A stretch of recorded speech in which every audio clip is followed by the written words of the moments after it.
and we going out some, you some, all the big people, you some, I some, you some, all the roadside hustlers, you some, Tiffy, Yanko, the big C divide us, Tiffy, Yanko, the big C. It's all in the game. It's all in the game. Here, there, and Here, there, and everywhere. the people keep on The crying. people just keep on crying. It's not fair. And we going out some, you some, all the big people, you some, I some, you some, all the roadside hustlers, you some, Tiffy, Yanko, The big C divide us. Tiffy, Yanko, The big C.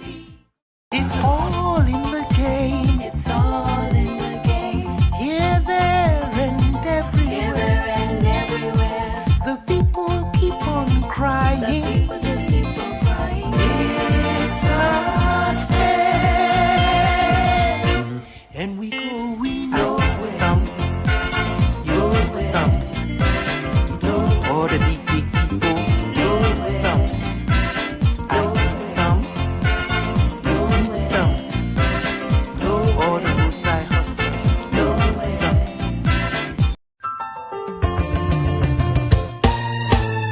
My people, where you at? Where you at? Wake up from your slumber, stop sleeping.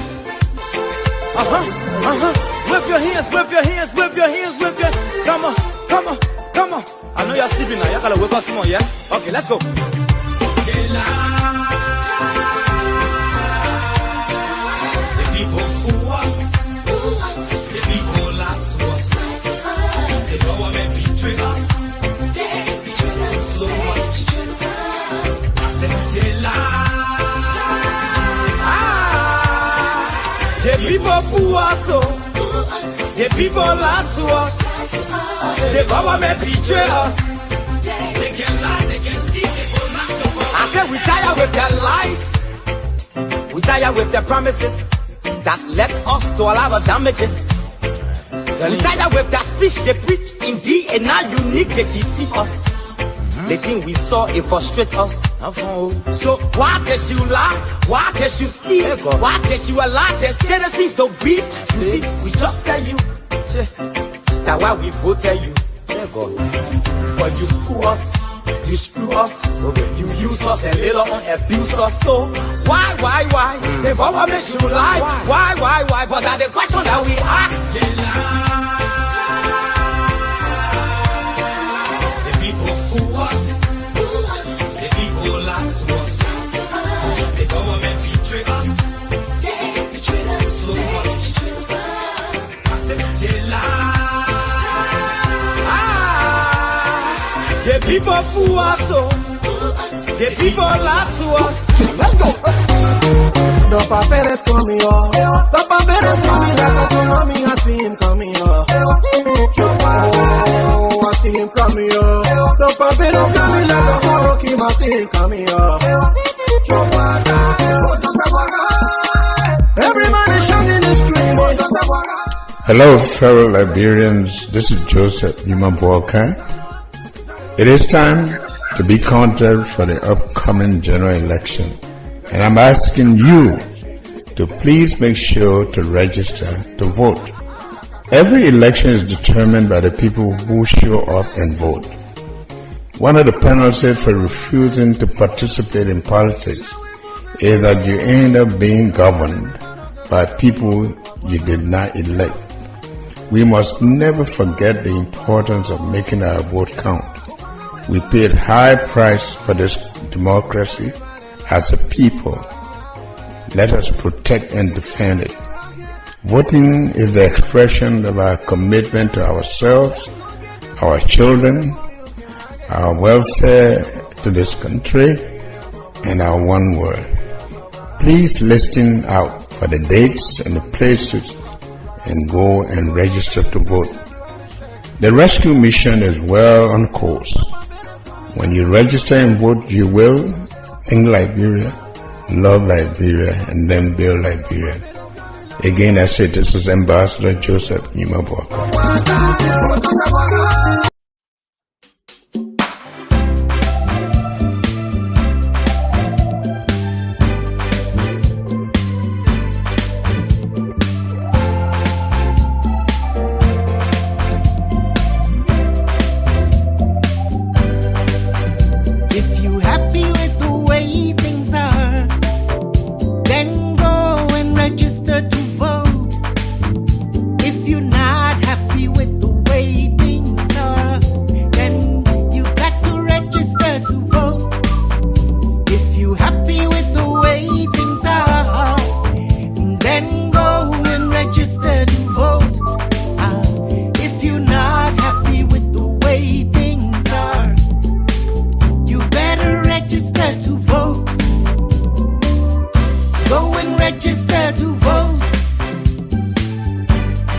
Register to vote, 'cause that's your power, your power.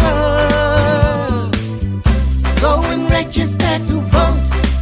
I said, go and register to vote, 'cause that's your power. Your power is in your hand. Don't just sit there wasting time. You got to register to vote. Your vote is your future. You don't wanna be a loser. Don't just sit there wasting time. You got to register to vote. Your vote is your future. You don't wanna be a loser. Go and register to vote. Go and register to vote, 'cause that's your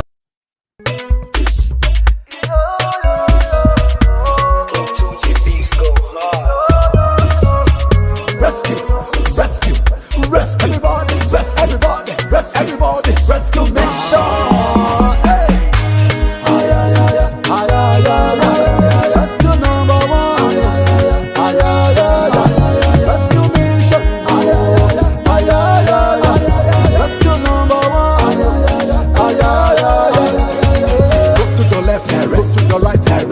Front and rest, to the back and rest, on your feet and rest, on your feet and rest. Go to the left and rest, to the right and rest, to the front and rest, to the back and rest, on your feet and rest, on your feet and rest. Yo, yo, yo, yo. Rescue number one, yo, yo, yo. Yo, yo, yo, yo, yo. Rescue mission, yo, yo, yo. Everybody say, Joe Boakai. Rescue number one, Joe Boakai. Rescue mission, Joe Boakai. Rescue number one, Joe Boakai. Rescue mission, Joe Boakai. Rescue number one, Joe Boakai. Yo, yo, yo. Go to the left hand, rest to the right hand, rest to the front hand, rest to the back hand, rest on your feet hand, rest on your feet hand, rest.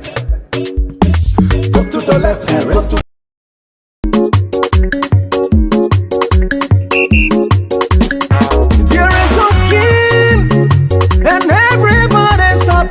play, but everybody against one man, and that woman is on rest. A moment, yes, because he's a super player. I know, because he's a brilliant player. That's right. All the opposition setting defense, double defense, triple defense. Hey, but a man walker is not the time on us defensive. He's warming up. It's Virgie. Everybody, hands up. Shadow in the air. Come on now. 1, 2, 3, let's go. The papel is coming up. Hey, hey.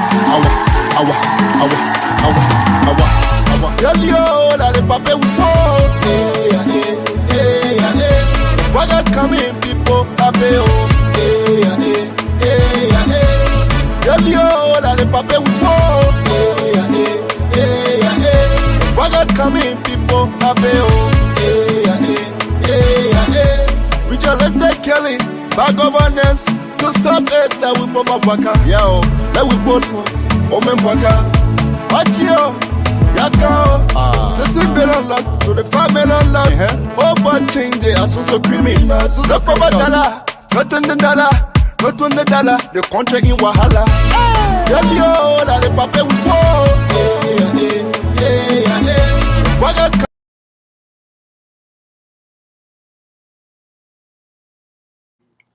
All right. Welcome, everybody. Welcome. We'd like to welcome all of you to the class reloaded. Today is Friday, April 14, 2023. April 14 is an historical day in the history of our country, Liberia. Many of you know it was on this day in 1979 that the famous Rest Riot occurred, and that singular event changed the history of our nation, and that over 44 years later, Liberia as a nation, Liberians as a people, have not been able to grapple with some of the harsh reality of the events, the unfolding events of the 1979 Rest Riot. Today, I've been joined in studio as usual with our panelists. We have Geraldine Pia, Michelle Dupont, Daniel Sano, and then joining us for the first time, we have King Soiree. King Soiree is a stalwart of the Unity Party, lives somewhere in the Atlanta suburb. We'd like to welcome you to the class reloaded for the first time, and it's good to have you join us. Let me say a big thank you, a big welcome to all of our listeners. Those of you who shared the show would like to say we appreciate the fact that you shared the show. Let's say thanks also to our radio stations. That's Bourgeois Radio, FM 98.1, Premier FM 98.1 in Banga, Radio Tupa FM 89.1 in Grand Bassa, Voice of Lofa FM 99.3 there in Lofa County, Radio Joy Africa FM 97.5 and in Kakata, and of course Voice of Compa FM 106.5. Daniel Sano is joining us today all the way there from Pequena City. Grand Bassa County is the land of hospitality. It's always good to visit the county. It's one of my favorite places in Liberia. It's good that you're there. Let's also recognize our students and members of the class. Many of you whom have shared the show. I see Andrew Jejua. He said 20+ share. Thank you, my brother. Edwin Gifler, Jed Bowie, D. Nelson Zion, Sam Zor, Martina Lewis. He said, yeah, the Rest Riot. Wilhelm Tuchet, how are you, my brother? Felicia Davis, Ambassador Terry. Genesis Hippo, the veteran Pia. I see Samuel B. McGill. Person, I see Winnie Setua, Francis. I see Francis. Let me just get rid of somebody. Yeah, Francis Weah says shared 30 times. Winnie Setua, Clara Way Howard, Bradley Brown, James Kakula, Momodu Kane, D. Nelson Zion, Alexander Seyon. Say shared 3 times. 3 isn't enough. Seyon, Felicia Mazina. I think I have to get rid of this. Guys, I see V. Jamude, Sharon Woke, Jerry Glikia, Marie Bade, Ernest Davis, Numani Walker. He says, state actors are here. Thank you, my brother. Sibo Fenny, John Okabia, Netoma Williamson, where they see William A. Harris Jr. Says, Steven, today is my birthday. Happy birthday, William Harris Jr. William A. Harris Jr. Happy birthday, my dear brother. Wishing you many more years to come. I see Shadram Woki, V. Jamude, Stephen Tokpa, Andrew Jejua, Doris Gongano, Paula Mom, Mohammed Ba, Hero Faith Williams, Daniel Haima. It's good to be here. Chukong Ba, Eduardo Santos from Tuadu, James Harris, Stanley, D. Nelson Zion, Sonita Crawford, Jared Dobley. I see the great Jared Dobley, Momo Sandy Manning, Susan Boaka, Abraham Davis, George Coker, Thomas Johnson say, hey, please let me know how can I purchase this class.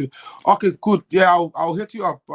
Uncle TJ after the show, I'll hit you up on the t-shirts. Kowu Moba, Kowu Gloria Voga Moba, James Hodges, Benedict Sunda, Alfred Jekke, PK Tukwa, Samuel Salibasa, Emmett Hammond, Gafa Williams, Emmanuel Tie, Susan Boaka, and all of you wonderful people who share the show. Tomo Komuning, how are you, my brother? I promise to call you back, Tomo. I'll call you hopefully tomorrow so that we can talk. Joshua George, Prince Belewa, Darwin Niminen, Benjamin Behan, James Jada, and all of you wonderful people who share the show. Daxishnios Tua, Benu Kroma, Stanley, Walker, Benu Kroma, Stanley, all of you wonderful people. I'd like to say welcome. Today is April 14, 2023, excuse me. I'm going to carry the year back. Yeah, Johnson, you say you got your t-shirt. I'm glad you got your t-shirt. Thank you for also. My name is Stephen Johnson. I'm your host. On tonight's edition, we'll begin the conversation with what's trending. All of our Kenny Vanny, my brother Kenty, how are you? It's good to see you. What's trending? Our panelists will talk about trending national issues, and then we'll look at April 14, 1979. We'll do a historical reflection. Panelists will talk about what they know in history about April 14 and how that singular event transformed the political history of our country. And then also we'll look at, there has been recent calls by folks led by former Senator of Maryland, John Balu, calling for an opposition ticket between Boaka and Alexander Cummings. So I will look at it and see what's in it. Whether those calls are sincere. What are the underpinning reason for some of these calls, and what can Liberians expect in October? So without much ado, we'll begin first with Jupor. We'll go with Jupor. We'll go to Soiree, then Daniel, then Pierre. Jupor, what's trending? Thank you so much, and we have lots of trending issues, but I have to start from Bon County here, where a 36-year-old guy has again murdered his fiance in Jokwole District number 2, specifically Benikwole in Bon County. So the lady actually went missing on the 12th. Yeah, she went missing on the 12th of April, and her lifeless body was discovered in a water wherein she had bruises on her skin, and she had, kind of swollen body, according to the police report. And the funny thing is that the guy actually consented to the commission of the crime. He said, yes, he did the killing. He's the one who did it. But the reason is very funny. He said because the lady attempted to break up with him. So that's the reason he actually went and killed this lady and put her lifeless body in water, as we may call it. So the Bon County detachment of the Liberian National Police actually charged this guy with murder and called him to the court. Means he was charged with murder and, of course, waiting court trial. And secondly, trending from my end tonight, District number 3 Representative Josiah Marvin Poole seems to be celebrated as one of the most corrupt public figures in modern day history in Liberia. It is reported that this Representative Marvin Poole reportedly took about 600 Capitol building employees from their payroll, and then he used some of his bad boys, as other people may call it, from in his district, and infused them there to occupy that slot. And after he did that, the report says this guy is requesting that those people those 600 people he took from his district are actually paying about $300. That's 30%, sorry, 30% of their monthly income to him. And this is something that many feel is not possible. They say, it is not possible for a city representative to do this. But this is my view on this. It's possible because this is a guy who diverted money intended for the construction of a clinic in another district and took the money and brought it in his district, wherein the health authorities are there, the county, local authorities are there, and they all sat and saw him do what he did. So this is possible, and this guy, has actually been celebrated as one of the most corrupt public figure in Central Liberia. And in conclusion, scores of national artists, most especially Monrovia-based artists, including PCK and several other national artists, are actually in Bond County to carry out a voter awareness campaign, insensitizing their fans back home on who they should vote for, how they should do their voting, and several other things. So thank you. Thank you, Chupo. Let me go to welcome Darlington for joining us. Let me go to Soiree, then Darlington, Daniel, then Pierre. Soiree. Yeah, thank you, Stephen. I think what trending today on my mind. Yesterday, I watched the petition to CPP and the Unity Party under the banner United Opposition on Task Force, petitioning that Cummings become the vice tenant bearer to Ambassador Buckeye. That is the only possible winning ticket they believe is for the opposition. So certain thing I want to make clear. Winning ticket of the opposition shouldn't be limited to Cummings and Buckeye. Buckeye can go with anybody, can pick anybody as long that person provide what he need on a ticket. I think that's what we should be focusing on, what the person bring to the ticket, rather than we limiting opposition success to Buckeye and Cummings. This was in the making before, and it never worked. So we have less than 6 months of election. Why people still using that as a yardstick to determine the success of opposition? I think that's something that we need to clearly look at, because if we want to win an election, it's not just Cummings and Buckeye. We should be focusing on limiting the success of the opposition to Cummings and Buckeye. Anybody can win with Buckeye or Cummings. So we should be looking at that. And another thing I want to also look at, 2 days ago, we celebrated 43 years since the assassination of President Tubber, which is April 12, 1980. And that became a historic day in Liberia because we assassinated our president due to corruption, marginalization of few people. And 43 years later, we're still seeing the same thing that this president was assassinated for. So what was the essence of killing somebody for corruption when we still have a president in place who is even more corrupt than Tubber? So what was the essence of assassinating a president for corruption?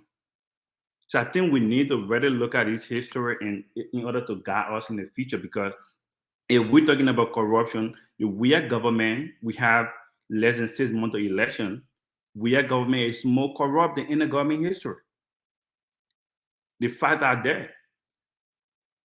We are alone and a bunch of criminals. They came in power and built skyscraper in less than 6 months. It's the same thing. So I think we need to really focus on that rather than just looking at we are going to win an election based on those political rules in building. Yeah, I will stop here for now and then move forward later on. Thank you, sorry. Thank you.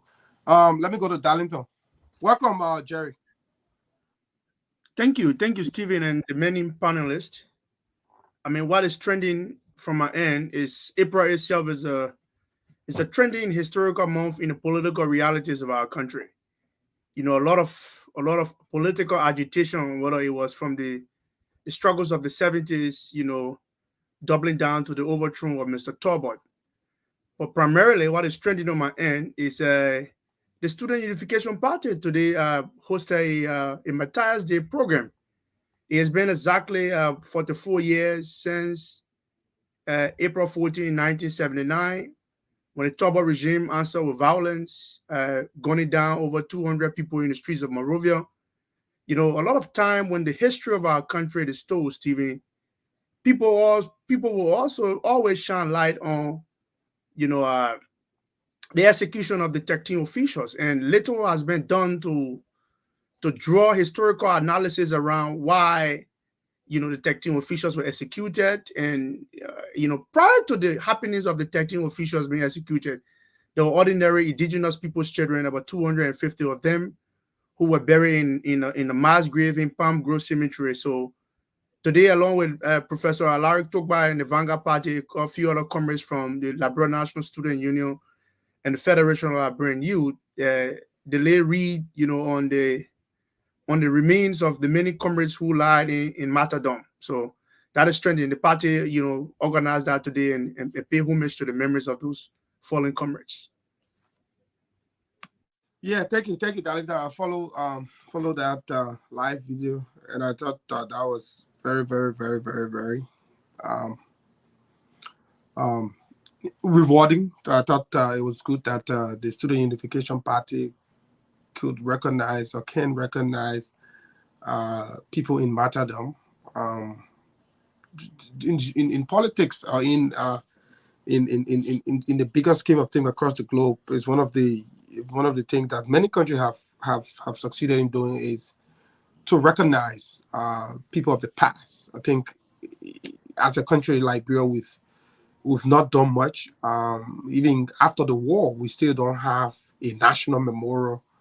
When in fact over 250,000 plus of our compatriots died, we still don't have a national memorial for us to pay homage, pay respect to people who lost their life in the senseless civil war, and also to those who contributed significantly to creating the democratic space we enjoy today. Those are people we often forget, and history will not be kind to us as a generation if we fail to correct some of these wrongs. And I'm happy that SOOP, as a political party, can begin to look at these things from that historical context and provide what I term a visible tributary upon which we all can sail in the forward march of our nation. Thank you, Darlington, for bringing that up. Let me go to you, Jerry.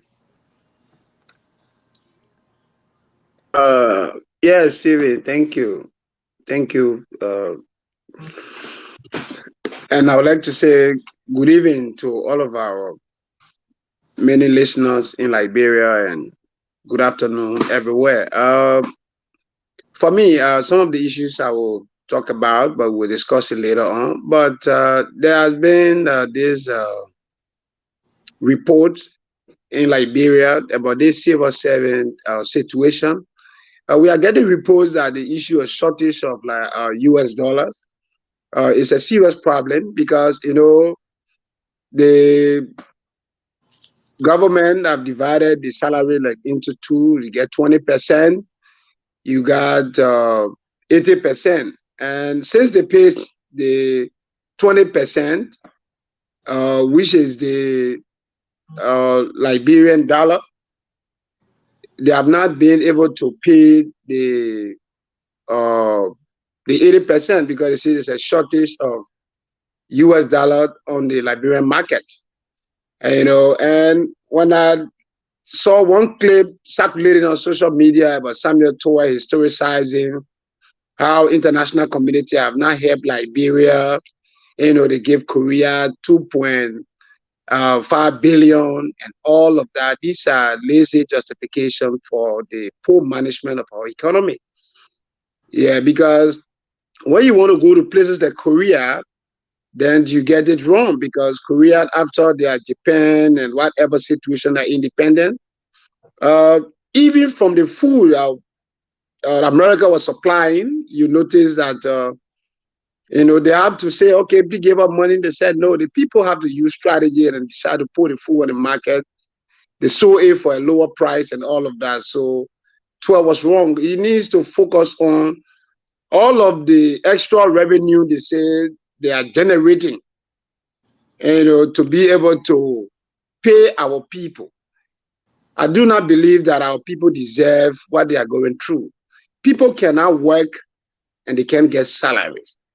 Many of our friends and other people sometimes reach out, oh, you're talking about salary, you're talking about this one. Yeah, we can try and talk, but where is that making things to look like everything is rosy in our country? So, I mean, it's something that is affecting even the very economy. That's why sometimes I wonder which economies toward red and which one other people really look at in other countries. And, because if you cannot put money in the pockets of civil servants, people who are working on a daily basis to feed their family with the increase of poverty, and you can't pay them, how do you expect teachers? You want strike actions, and there are a lot of things. Even somebody told me that they are planning to even try to impeach the civil servant president because it's been compromised.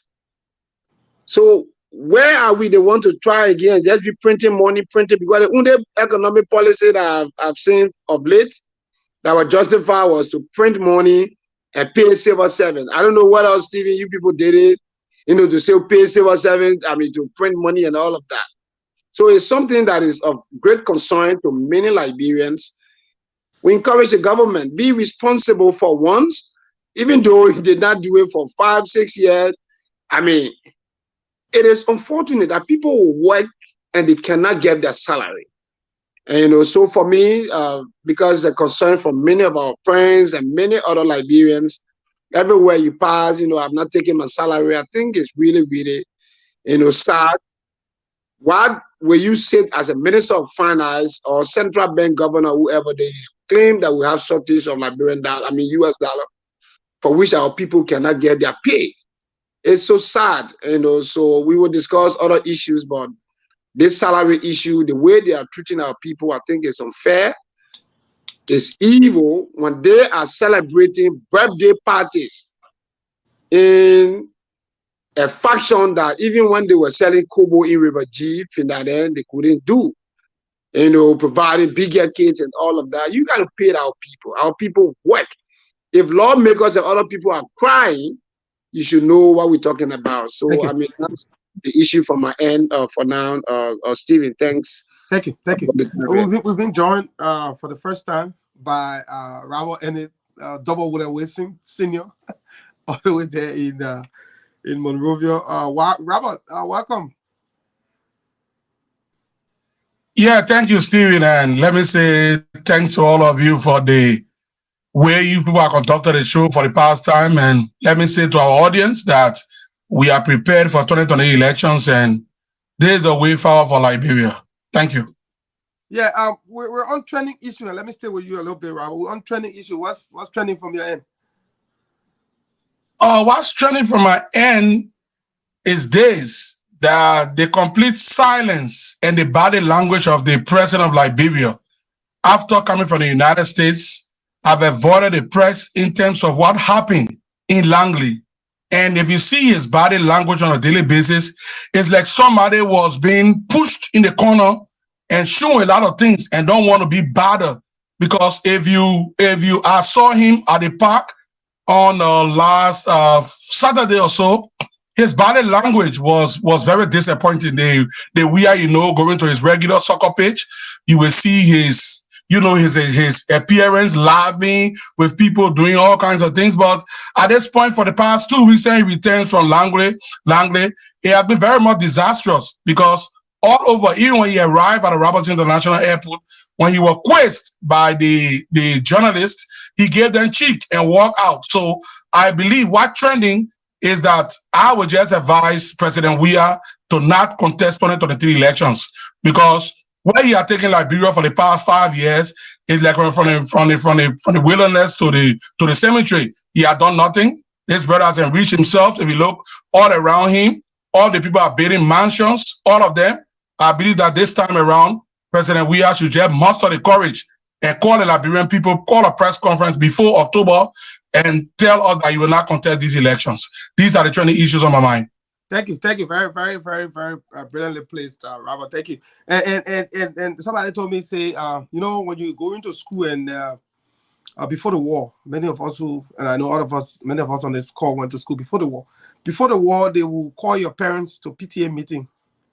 And during that PTA meeting, that's when they'll give you a grade sheet to your parent to bring it home. So that day in the household was a very interesting day in the household because people be sitting down on the front porch and waiting.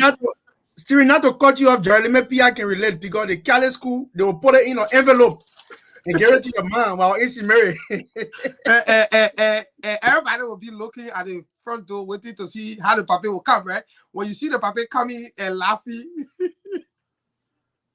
then you know you've done well. But when you see the old man coming and his face start, his face frown, you know that there's trouble coming in the house.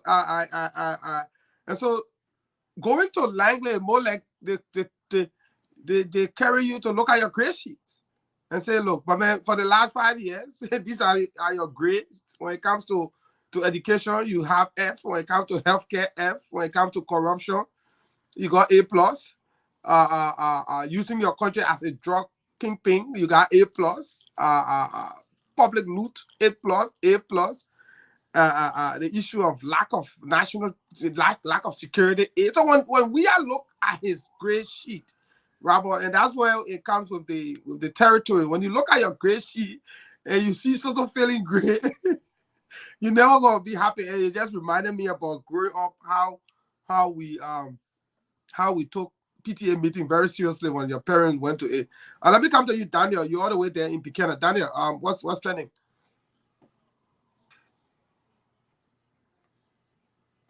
Well, let me say a pleasant good evening to all of you. Now, Robert, thank you for joining us. This is where we are every Monday, Wednesday, and Friday. We are happy to have you. Stephen, for me, there's a lot of things that are trending as political debates. Man, how is my hometown? Pastor is always a place to be. The city is upbeat. Madam Judah Bono just left here. She said I should extend her regards to you because you're the only person who can call her name on the show. So I said, I haven't seen that beautiful city since August of 2018. Yeah, and the last time I was in Buchanan was August 28, 2018. And I left, and the following day I was back on a plane to come back to the US since then. So I miss Wisdom. Yes, so and I also just interacted with one of your family men. He's a reporter for OKFM here. Trying to get them to Alexander Gaga Pia. Yes, to create a press conference tomorrow. But Stephen, we were here Wednesday and we talk about the ruling from the Supreme Court. Now, I appreciate the fact that we did justice to the topic, but I would just want to re-emphasize that those who sit in supine and think that this matter, the way the Supreme Court has dilly-dally, NEC has dilly-dally with the Liberty Party issue, if you think this was just about the Liberty Party issue and you want to sit supine to acquiesce to everything that is happening, you can go ahead. But I can say this to anybody, that the Supreme Court and the NEC have laid the groundwork for what will happen in 2023. There will be people who will narrowly win election against regime-sponsored candidates. And when you go to the court will overturn the results. Because what our Supreme Court is now doing, there are a lot of terrible precedents. And one of the permanent lawyers told me that that's the worst Supreme Court bench ever in the history of the country. That an associate justice of the Supreme Court cannot even read the opinion eloquently for colleagues who are listening to understand what is in the opinion. For the Supreme Court to deliver an opinion and say, oh, you'll come back 2 days after for the ruling, and then the judgment will be issued next week. Who read the opinion? Judge Bessie. Judge Bessie read the opinion that won't care to students. And you could tell how deplorable. I miss Justice Banks reading the 2017 opinion. Very eloquently. Definitely, my brother. Yeah. And some of the lawyers who were in the court were disappointed. that an associate justice of the Supreme Court cannot even read his own opinion. And you're going to be preaching Congo versus Netri. Banks that Congo man, you know both. But see that Bush man, you know nothing. Yeah, Banks right there from Yale. From Yale. Joseph Phillips is at Banks.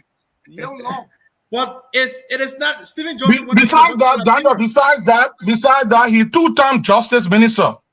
Two-time justice minister. So that man is okram with the law. Unless they say, Councillor Banks, as a land, basically then, never even passed, never had GP or 2.5 from Louis Aldo Grand School of Law. What do you expect? Banks a seasoned legal man. To fast forward, Stephen, because we got limited time, look at the quality of people that judge will have placed on the Supreme Court bench. I mean, you can tell from the surface that Kaba inclusion is just meant to appease, our Madigo brothers. Because of the illegal impeachment of Cabinet General, they say, oh, they appease in the put Kaba there. Look at Just Basic. Because he's from Nima. So it's not about competence.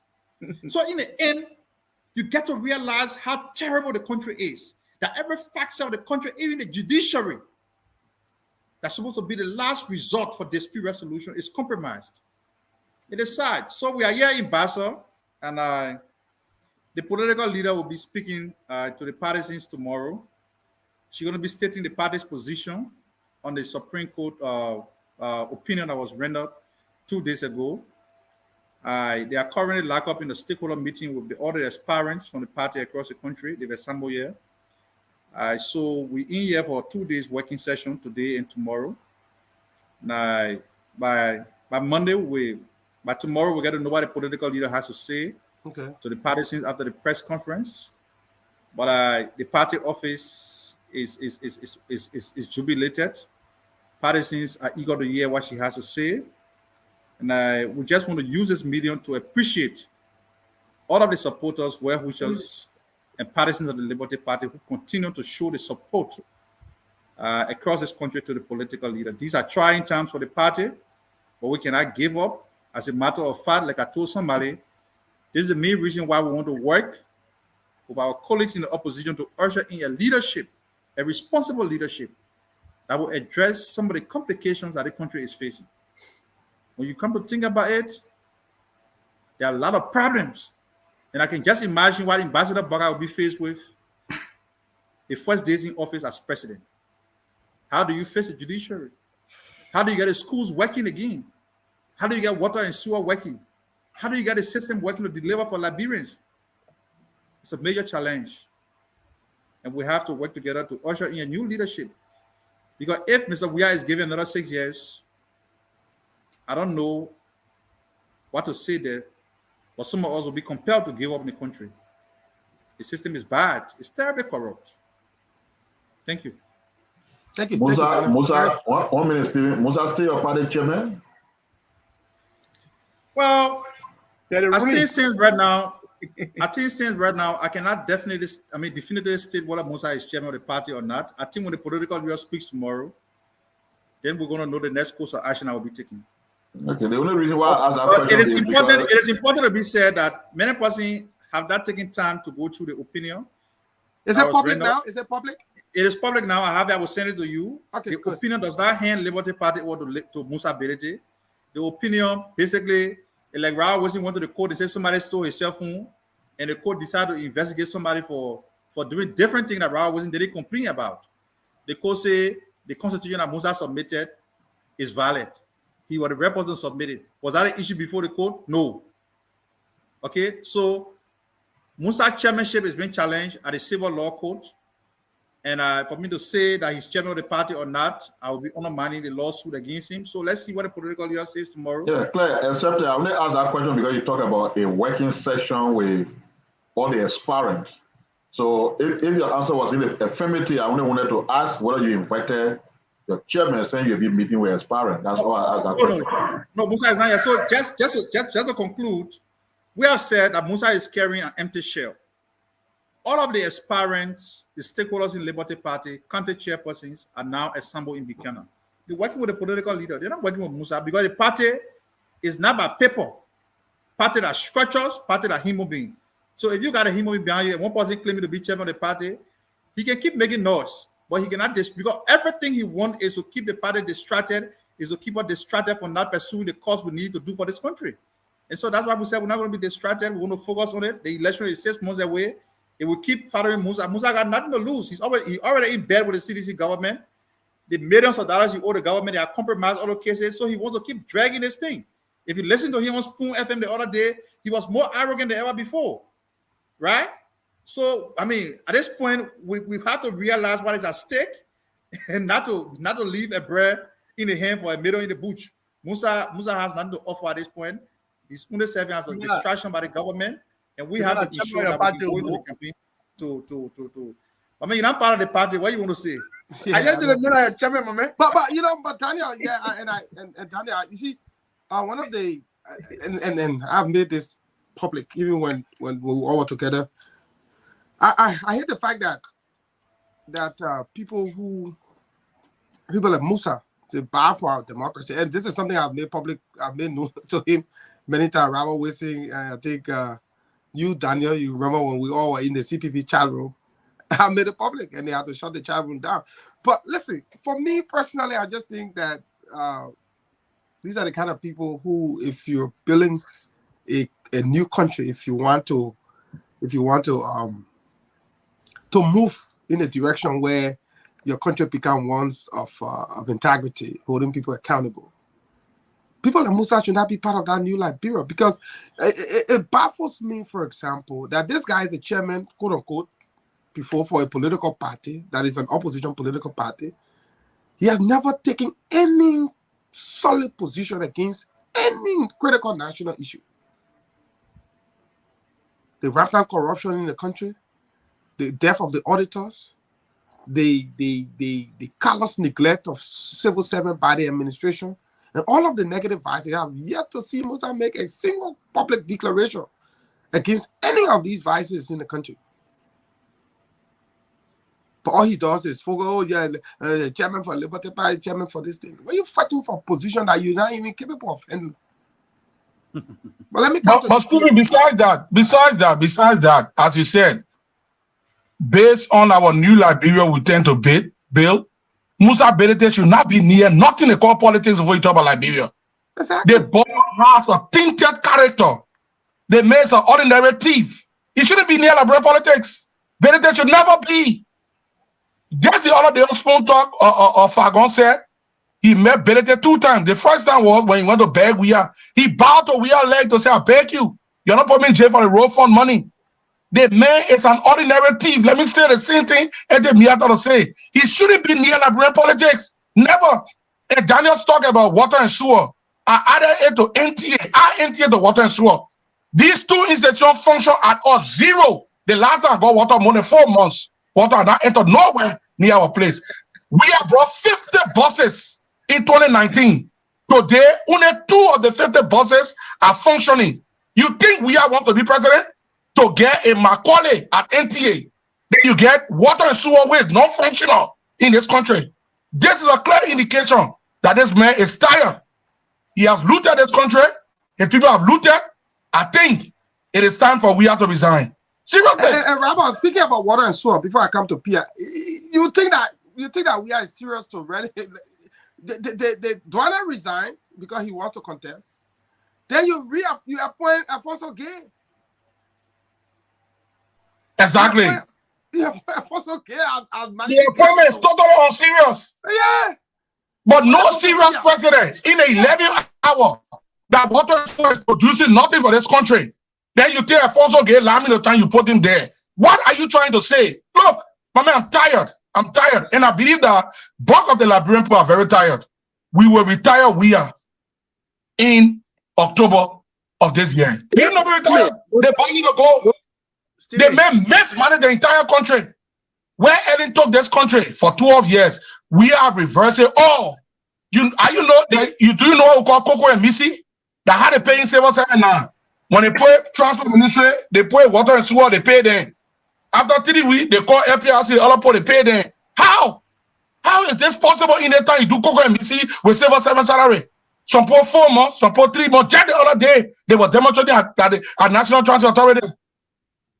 The bar showing no leadership, zero leadership ability prior to becoming president.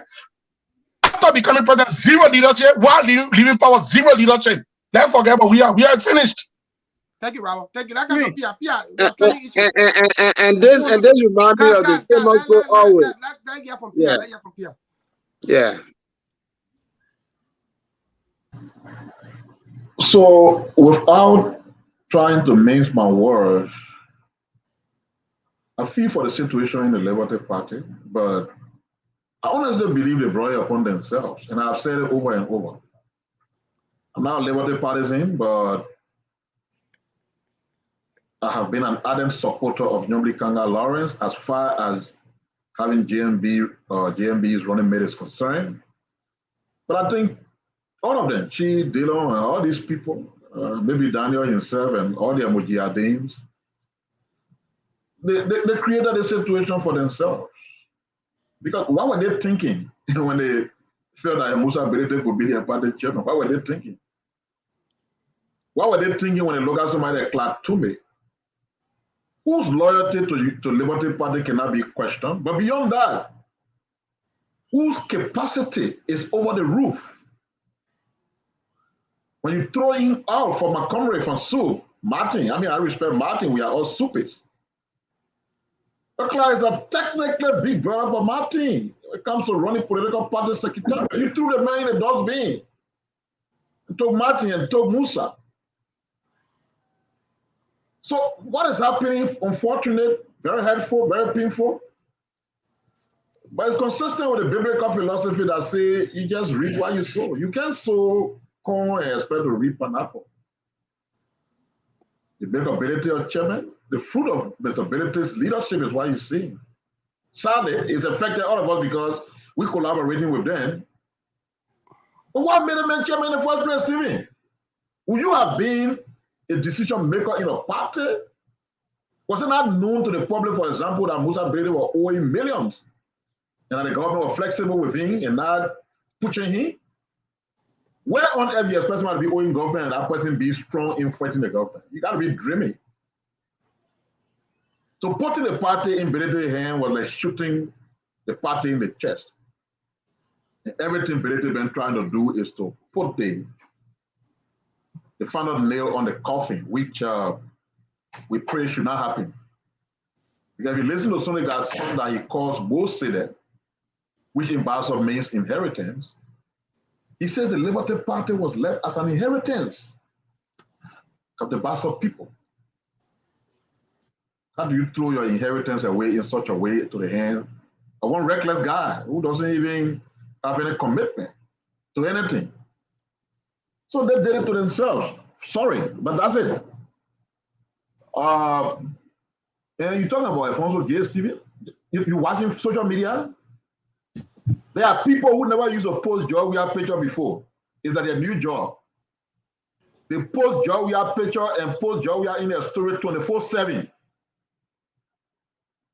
Even some of them who said they were Silesian, but they were not deep into Silesia. They're doing that now. You know why they're doing that now? We have to be filling all the vacancies of people who resign. And something by doing that, they bring themselves to the fore, and we have to see them. We have to know, okay, they got posting my picture every day. They got doing everything. So they've been chunking to one of the places for the last few months. All kinds of things happening. That's the situation of the country. I didn't talk got some friends. I can see them posting job we are 24/7. Me and they called me, I get a talk. But two concerns quickly. I did say on the program the last time that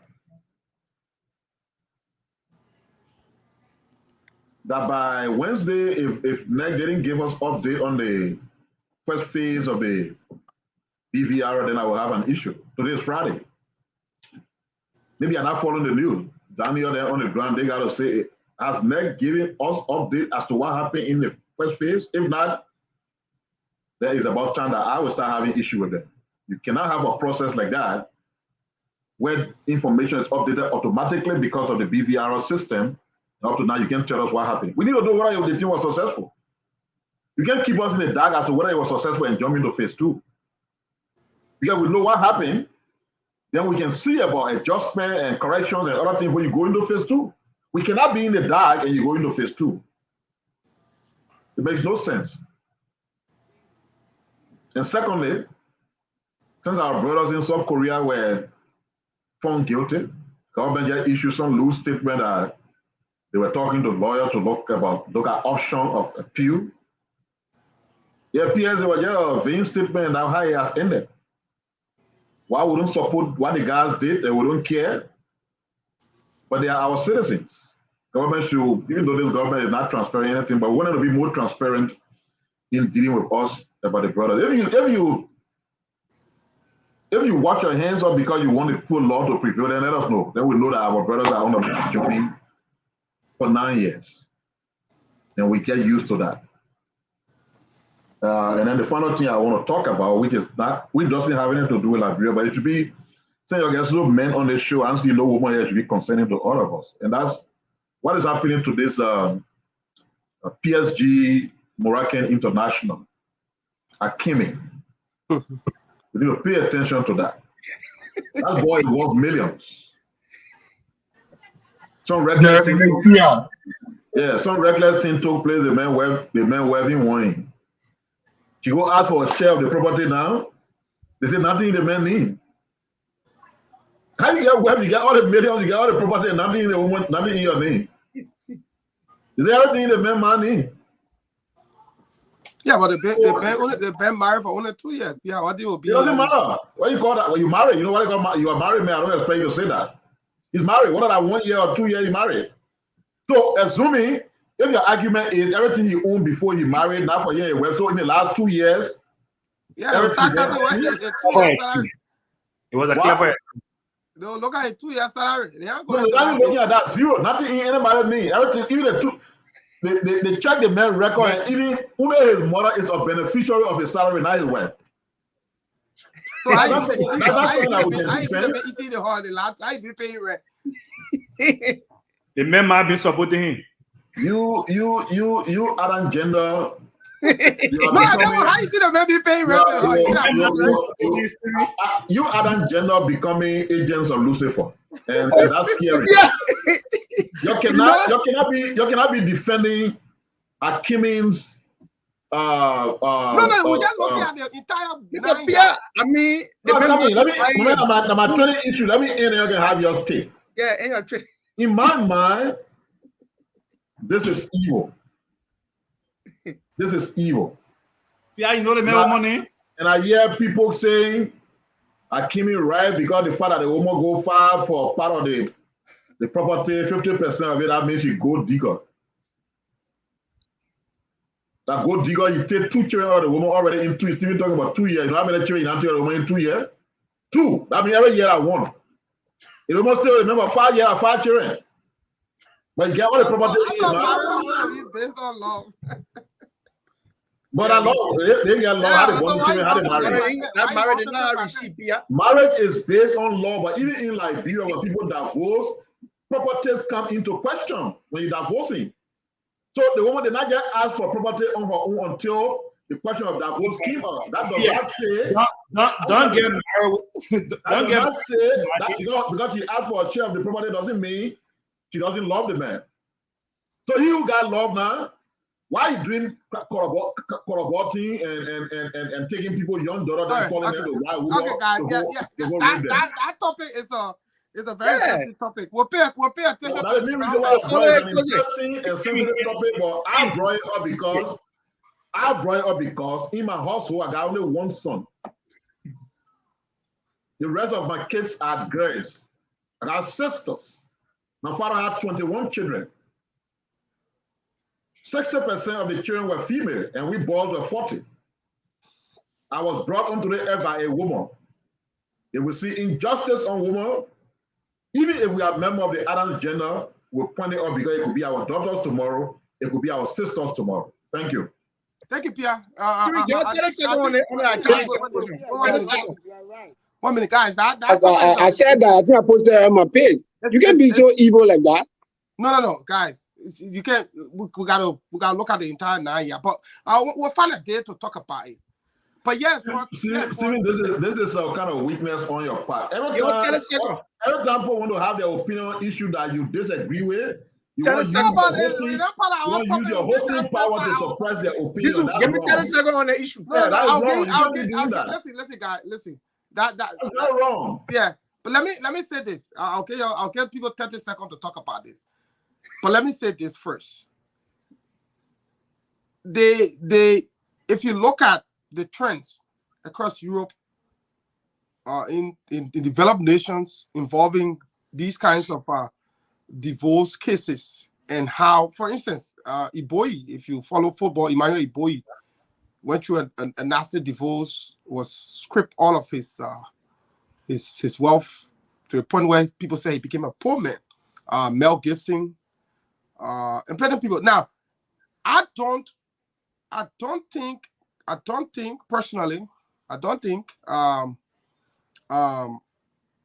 people should behave in manners that are bad to the significant other of their wife. But at the same time, also too, there are a history of these events happening that makes a person to reflect. It's easier said when you're not a wealthy person. It's easier for you to make these kind of deductions. For instance, Pia is worth 50 million today. Pia is worth 50 million. Pia marries a girl that he met 10 months ago, and they got married. And 2 years or a year down the road, Pia and this girl had an issue, and she filed a divorce. And now she's claiming 25 million of your 50 million that you made long before interacting with her. Then the question becomes, is she entitled to that 50 million simply because of the wedding? Or is she a significant part of that 50 million simply also because of the wedding? That's why modern times, what a lot of money people are doing, they're signing what they call prenuptial agreement. That the wealth you meet me with is my wealth. What we will generate going forward in a relationship is what we'll share in the event where anything happens. So that's why we got to look at it from a bigger picture. Just assume, because yeah, the thing, this lady is older than Hakimi by over 10 years. She has way more experience. They got married. He was fairly young, I think about 19, 20. She was already in her 30. So the Omatu, being a conservative woman, this woman was a sweeper at the Bernabeu. She used to sweep around the Bernabeu. His mom used to sweep. She was working at the Bernabeu. They used to sweep after the game. They would sweep the place.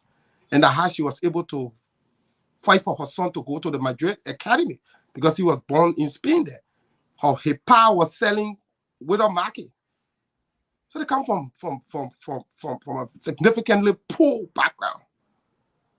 You know, and so I would have understood if this relationship had grown for many years and this happened. But just 2 years, bro, you want to take 50%? We got to look at it. But let's come back to topic, guys. Yeah, 30 seconds each, and then we'll come back on our topic. Jigging Scott. Steven, 1 minute. Let me begin with you. Yeah, Steven, wait 1 minute before you go to Daniel. Since I brought it up, because let me correct it so I can be on the record wrongly. For me, it's not about the amount, whether she's entitled to 50% as she demanded. That's not what I'm talking about. And I'm also not saying if he owned things before the woman jumped 2 years, she's entitled to them. I'm just saying the fact that she can't even get zero. Because nothing exists in his name. That's where my issue is. It's not about you taking 50% of the men's stuff if you don't deserve it. But zero, Stevie, let me friend. So guess what? You're not be totally zero. The man making money. I'm about making at least, making at least 150,000 euros salary. The Hakimi's question can be a moral. 215,000 weekly. So you see, so you'll get it. You're not going to take it to their carry to a man. I want to beat you. Or in a man name, my man. Yeah, Daniel, quickly 30 seconds, so we'll go to our topic. The Hakimi's questions is a moral lesson that will be chronicled in the pages of history for men that will come after to follow. You see, for far too long, adult Jenner has been victimized by Eve Jenner. On a serious note, if we want to play fair here, You'll find some women, they will say they love the man, they will jump, and they will just be after the man cash and the man resources. Probably, if some of our footballers then for our country were going to take you from Hakimi, they are not going, now that they are providing leadership of the country, they are not going to be desperate for state resources as the way they are now. Some of them lavish their resources. They became best player of the world, Africa this, Africa that. They have resources here that were inflicted that people cannot even account for. Here they are. They gave them political leadership of our country because they didn't adopt the Hakimi's model. They took all the resources to Jamaica and Monaco and places. That way our country is. So Danny, let me ask you one question. So say Yes. Hakimi is poor, he get money, and the woman, she's an actress. So why she just split her money with him 50%? And that's the issue. That's the issue. So if the men have been managing, you know, remember models go through a lot. And sadly, so I mean, would there be affirmative legal defenses for her to get some resources for she and the children? We'll look into that. Probably we'll do a nationwide petition for Hakimi to look after his children. I would bash Hakimi if he's not looking after his children. But some of our folks, look, what happened to Christopher Ware, who went out of Wembley Stadium? Liberian footballer who made millions. The boys play money. Look at our man. All now we see in our country is Jamaican Spartak t-shirt passing around. Some people have their resources. They misuse it. Now they're presiding over state resources. They don't have that discipline for what is state resources, the personal resources. All right, Danny, okay. And here we are. So the Hakimi's model. Let me end on my note. Yeah. The Hakimi's model. Let's move to our go 1 hour. The Hakimi's model. 30 seconds of history as a model for 30 seconds to follow suit. Thank you. Yeah, and I think it's a trending. Yeah, I think. But you said 30 seconds. That will not let Pia get away with that thing. Who will deal with it? So we want to get 30 seconds each. Why would need Like what the other UP men think on the show. For me, and I'm Pierre Lou. You and Suave coming I'm with him. Veteran, be careful. I told you, I said, Pia, let's move forward. You know what I'm particular about Suave's view because Hakimi, his mother, the girl, they are all Muslim. I'm very particular about his view. Yeah, okay. Let me 30 seconds quickly. Maybe Suarez will tell what the Quran say. I think both Hakimi and the lady have their own motive before getting into the marriage. Because for the first thing, if you look at why the lady had to file for divorce and requesting 50% of the man's property just on allegation, that speaks volume of our intention before getting into the marriage. Because if you think you love this man so much, he's your husband, you have 2 kids by him. If hearing allegation that has not been proven, I think you will stand by him until you get to the final destination. But filing for a divorce and requesting 50%, that proves that she have motive. And Hakimi on the other end, I think putting everything in his mother's name was wrong. He had his own motive because if you do that, definitely you're not going to get 50% to that marriage. Because you know tomorrow that lady might likely leave. But so is the marriage based on how much he owns or just love? No, in your mind, I think that's why he believing that his marriage was based on how much he bring to the table. That was the reason he put everything. Marriage should be foundation on love, not properties. That's why I said both of them have their own motive. They were never genuine from the beginning of the marriage. Because if you are sincere, if the marriage was just based on love, you were not going to pour your property in your mother's name. And if she were real from the beginning as well, not coming after the man property, she won't have filed for divorce based on. I cannot tell a calculator now. Both of them have their own motive. Yeah, both of them coming from it almost $50 billion. Yeah, both of them have their own motive to be real. Because if you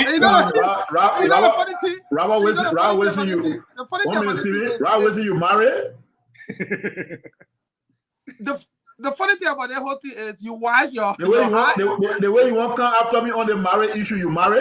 Because I'm a married man, still married. All the people who talking they didn't marry, you marry? Hold on. Robert, what you say? Let me have 30 seconds, my friend. Need to comment, I will comment. Yeah, hold on, but you're not slide. Wait. Okay, there's the issue. It's not about whether you get 7 gay children and 1 boy child, 8 million girl children.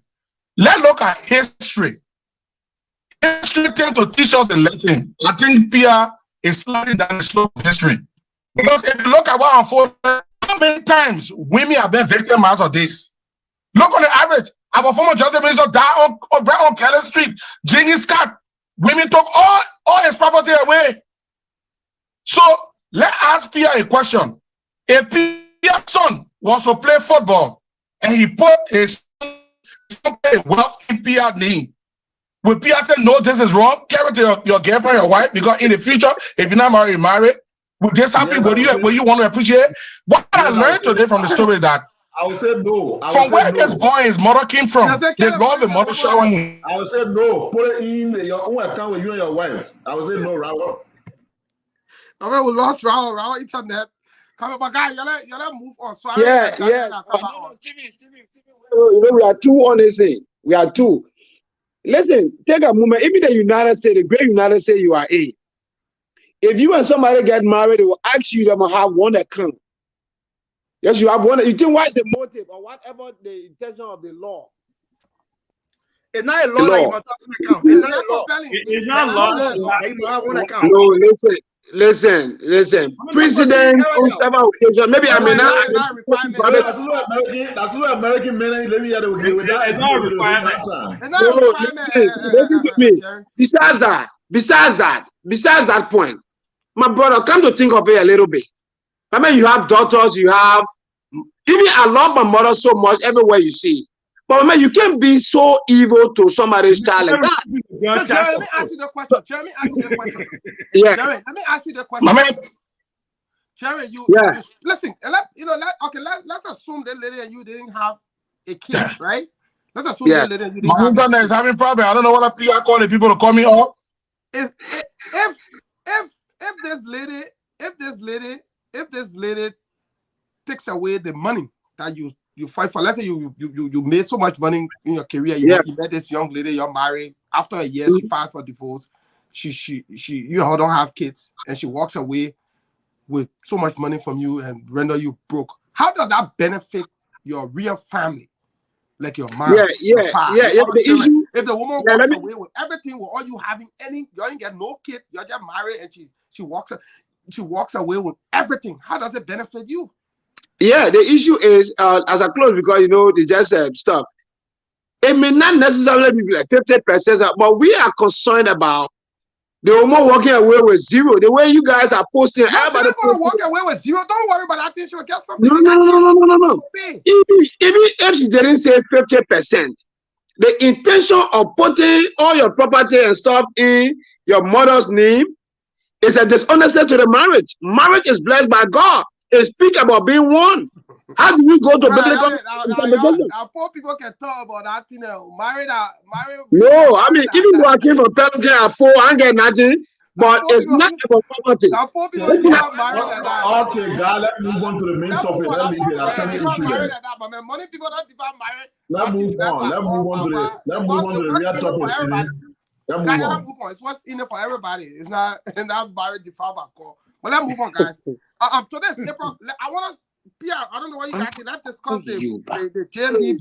I have news about JMB, Boaka ticket, JMB and Cummins ticket. Let's discuss that, and we can do a quick reflection of April 14th. But let's come back to this JMB ABC ticket. Now, and let me say this for the record. I was one of those who birthed the idea of the CPP back in 2018. After the election ended, I had stayed in Monrovia, and one of the things we work a couple of things after 2017. The first thing was for us to bring all of the opposition political institutions together, so that Jerry, can you mute your phone, please? So that we could form a formidable force that will engage the WIA administration. And part of that idea was centered around us having strategic meetings with political leaders. So we divided ourselves into teams and met strategic different political leaders. I was part of the team that met Alexander Cummins at his at his oral office. That was me, that was Menipaka Dumont, and Moriah Yakula. We met Alexander Cummings, and we spoke about a wide range of national issues, asking, and other people asked some fundamental questions about 2017, his role in the run-up, and all of those things, and how we were now moving towards forming a collaboration, one that would see opposition coming together in unison. That process started. It started gaining momentum across all the political parties. When I left the country to come to the U.S., that process led to a document being signed. Political parties committed, and we had the CPP. CPP went to the elections. I went to several elections as a unifying force. The CPP won several seats. Prominent among is the Motorado that the CPP won twice in the space of 9 months, and other places across the country. The goal then, especially unfortunately after the death of Councillor Bromsky, was that we thought that the CPP would automatically put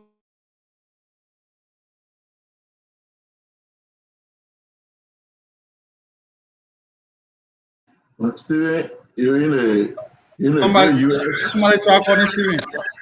Oh, yeah, okay. somebody calling me, man. We thought that the CPP will automatically. But Steven, hold on, that's the thing happening to me. That how I went off and came back on 2 times. I don't know how to stop it. Yeah, once somebody calls you, it'll kick you off. But I think there's no way you can stop it, especially the person calling you from except you got a Wi-Fi and you cut your phone, put your phone airplane mode, and then you wouldn't get called, and you just connect to your Wi-Fi. But coming back to the topic, the CPP, when unfortunately after the death of Councillor Bromsky, we saw that in the CPP there were only 2 candidates who had political ambitions: Waka, TMB on one hand, and Cummings. By logical inference and just common sense knowledge, anybody will know that if you're forming a ticket, it didn't require a degree in rocket science or quantum mechanics. That if you're forming a ticket within the CPP, it made all the sense that Bwaka will automatically head such ticket. And the reason Bwaka will head such ticket was based on science, not anything else, just science. Here's a man who ran in 2005 as a vice presidential candidate. In 2011, as a vice presidential candidate, swept Lofa. He won the elections twice as a vice presidential candidate. When he ran on his own name, he was able to garner over 500,000 votes. About 500,000 votes of the population in both rounds of the elections. Mr. Cummings then collected 114,000 votes.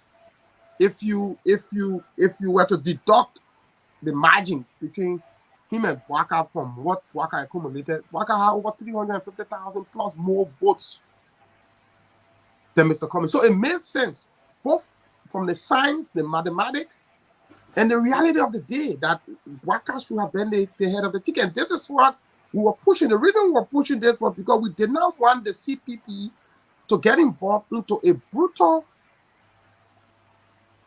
convention where UP, ANC, and other political parties will be fighting.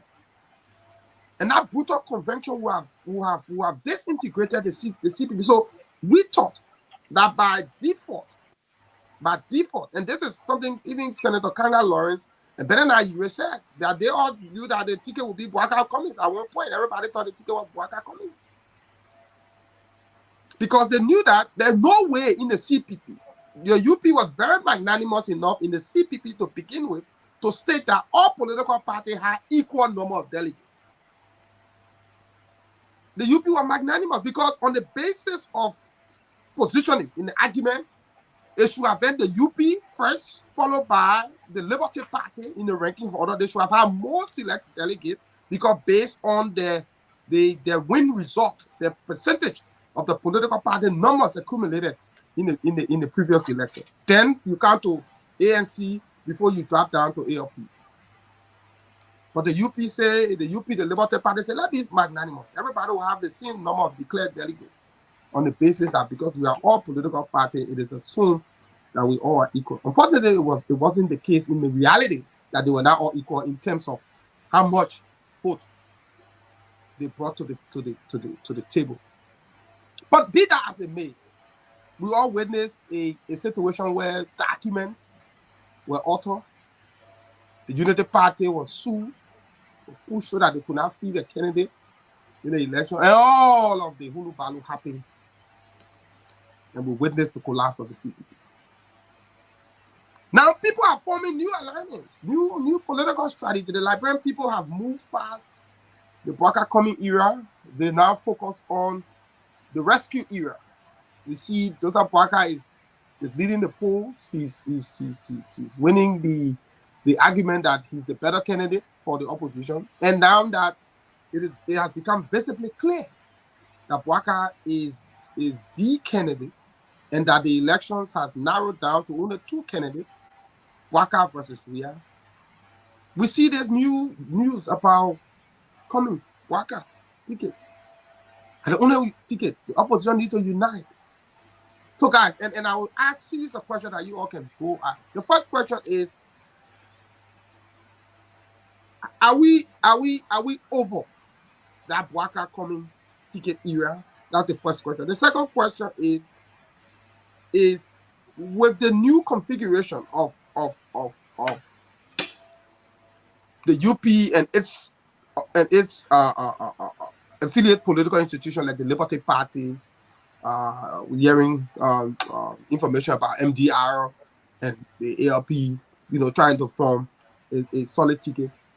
Do you think that this Bouaka Cummings thing would disrupt that collaboration? Then the third question is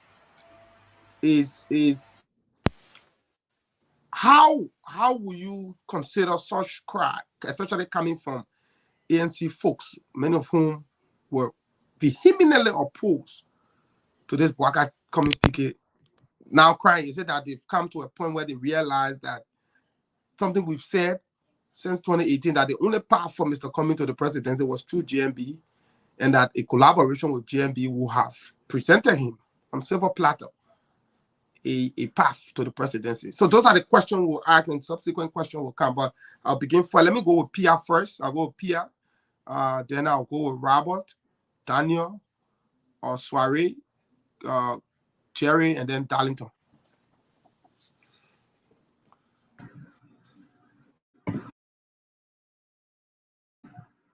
I don't know the motivation. I know some people might be doing it from very sincere standing, especially the young people who I saw in Monrovia. I think they call themselves some name, the guy for this, I don't remember it right now. I saw them doing some movement on the ground. They went to UP headquarters with their banners. They went to ANC headquarters with their banners. They call them United Opposition Task Force. Very well. I would think that group is acting in good faith. Again, it's just a thought, because it's also possible that some people could be behind the scene trying to use them for their own purposes.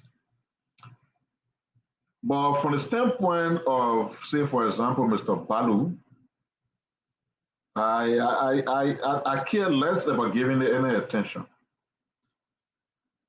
Balu, for whatever reason known to him, has never been committed to the UP since LA. I know at the time when a group of people were expelled from the UP, Balu was one of them. Balu, along the way, though he claimed to have been a UP member, openly declared support for Cummings, like many other UP folks did. In 5 months to election, Balu is all geared up, running from radio station to radio station and talking about a Cummings Bouaka ticket. And like Stephen squarely put it, nobody thinks that you should not respect democratic norms.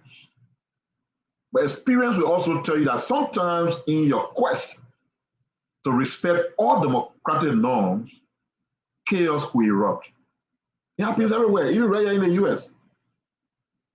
When the Democratic Party was going for the Congress, they had a crowded field. Everybody wanted to be. In fact, from the very beginning, after the first 3 primaries, There are people who rule Bali and started saying, oh, the guy can make it. Media institution started projecting that he will not make it. Until his resurrection came from South Carolina, where James, how do they call the old man, James Claiborne or something, who took charge, came to his aid, and he won South Carolina, and then his entire struggle resurrected.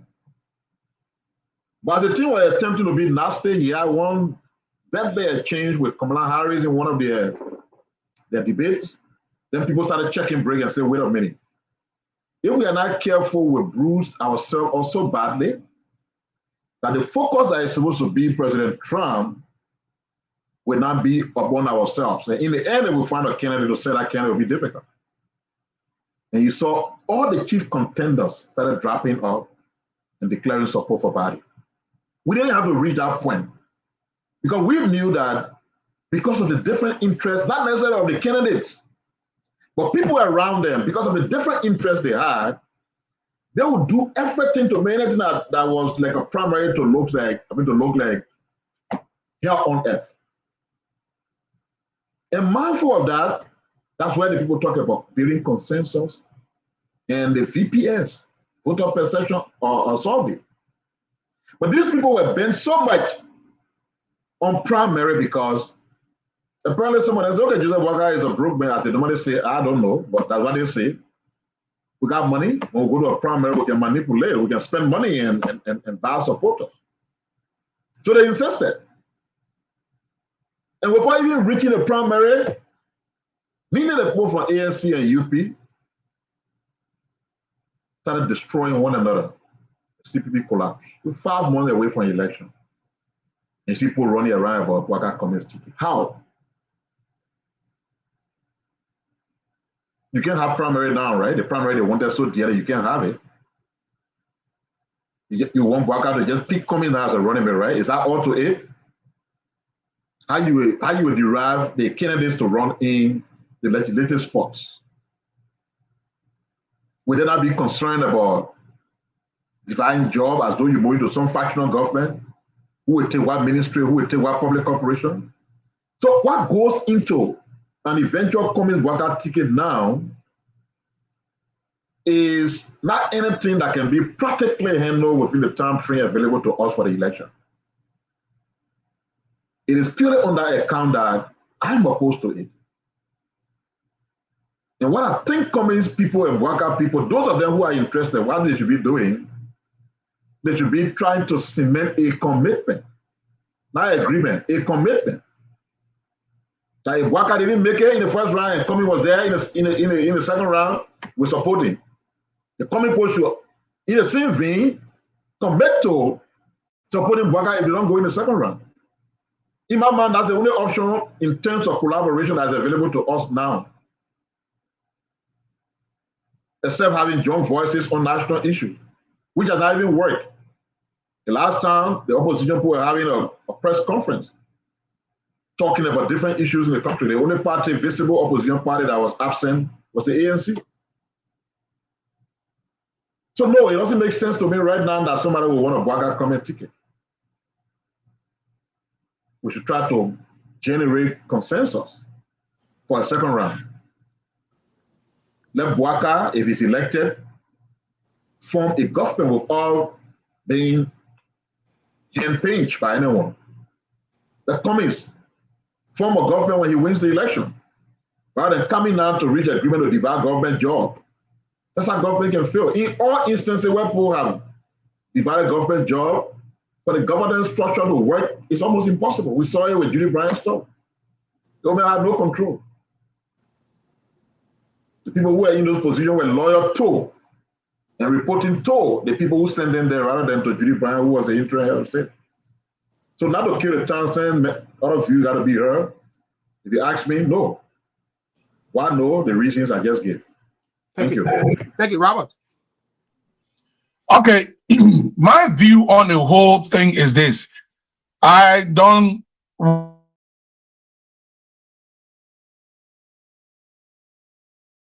to say the Boyka Coming united. Hello?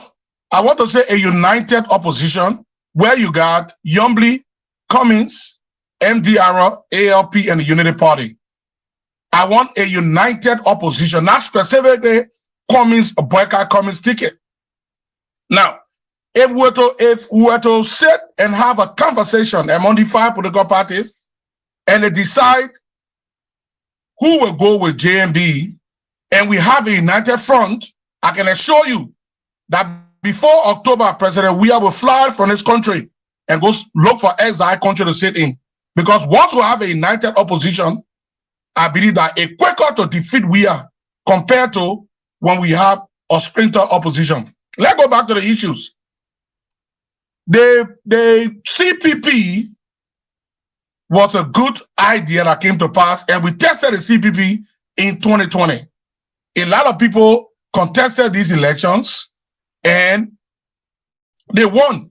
But one primary reason I broke the CPP is that people felt because people came from different political parties and different ideas and won elections, people believe that somebody told me that even if you take Mariah Yakula and Stephen Johnson and send it to the election, they will beat Weah.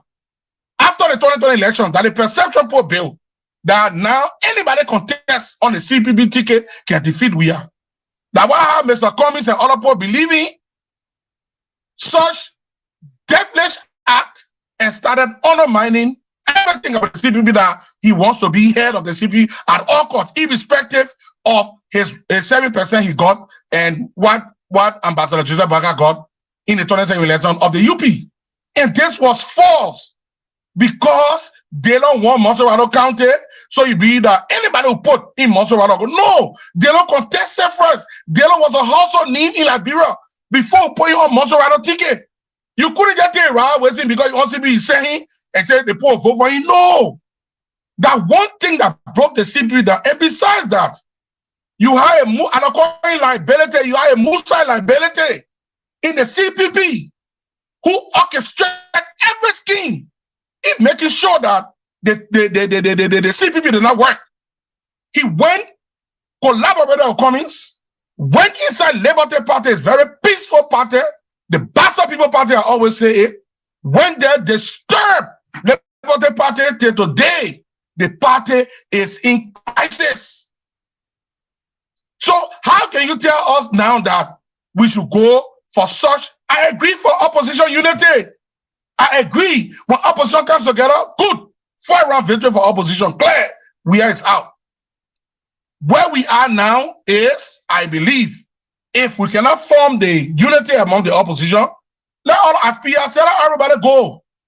Let's go to the elections 2023 and sign a commitment before going that if we get to second round, saying we are opposition, we will support opposition.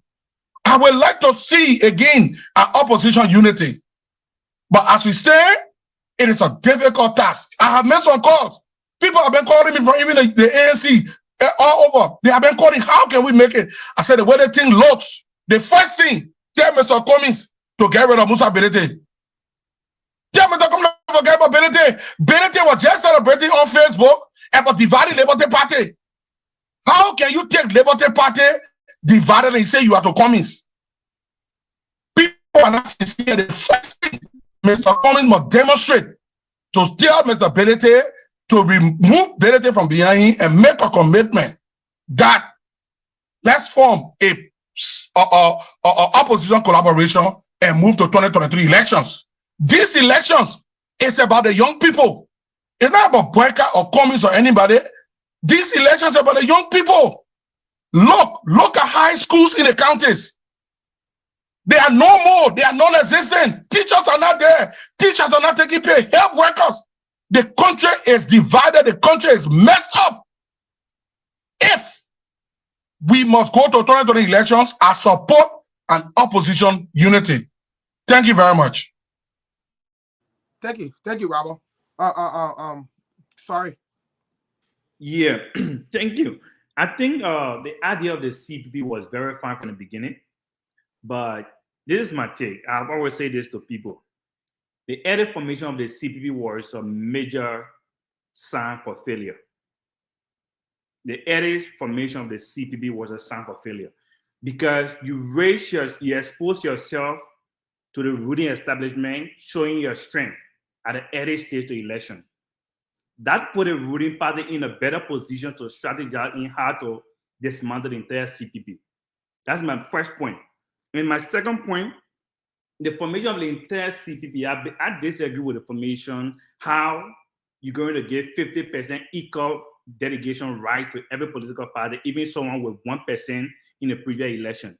How you come about giving right to a merger or alliance is based on the strength of individual political party.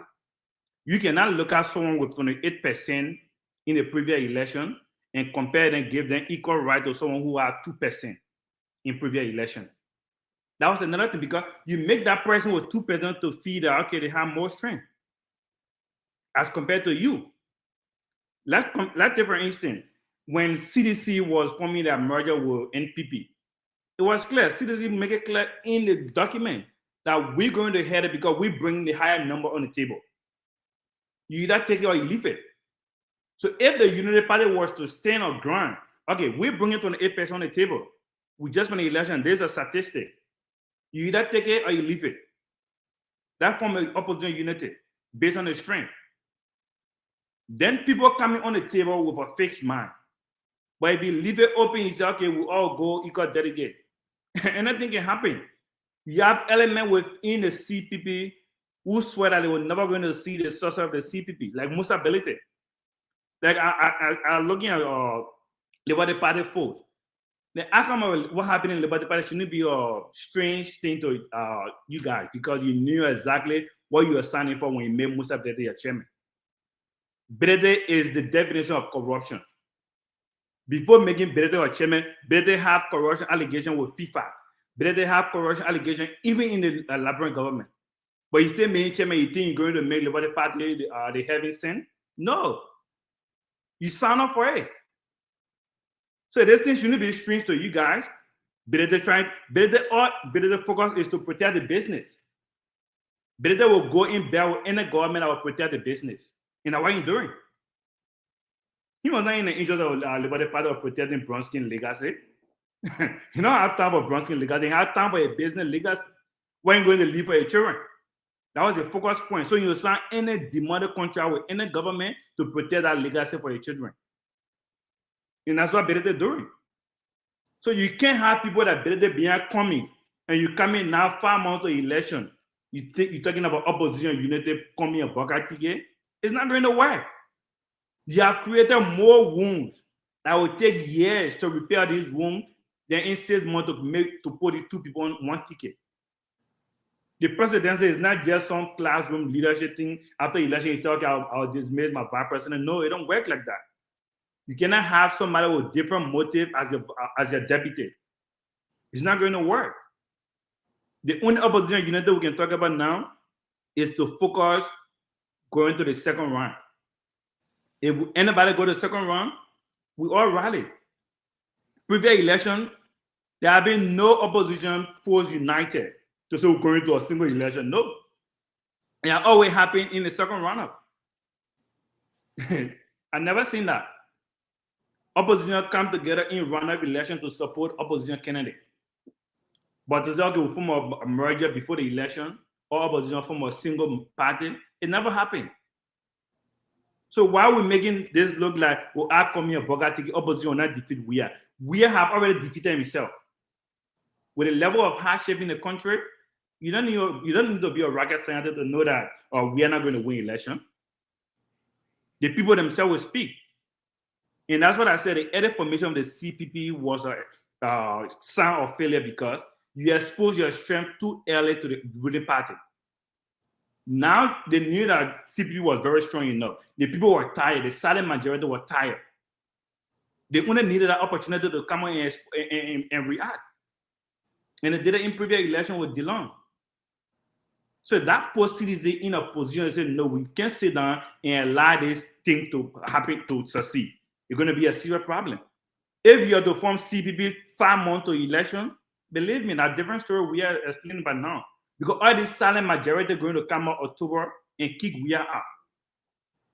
So we shouldn't limit this social opposition to commit and block.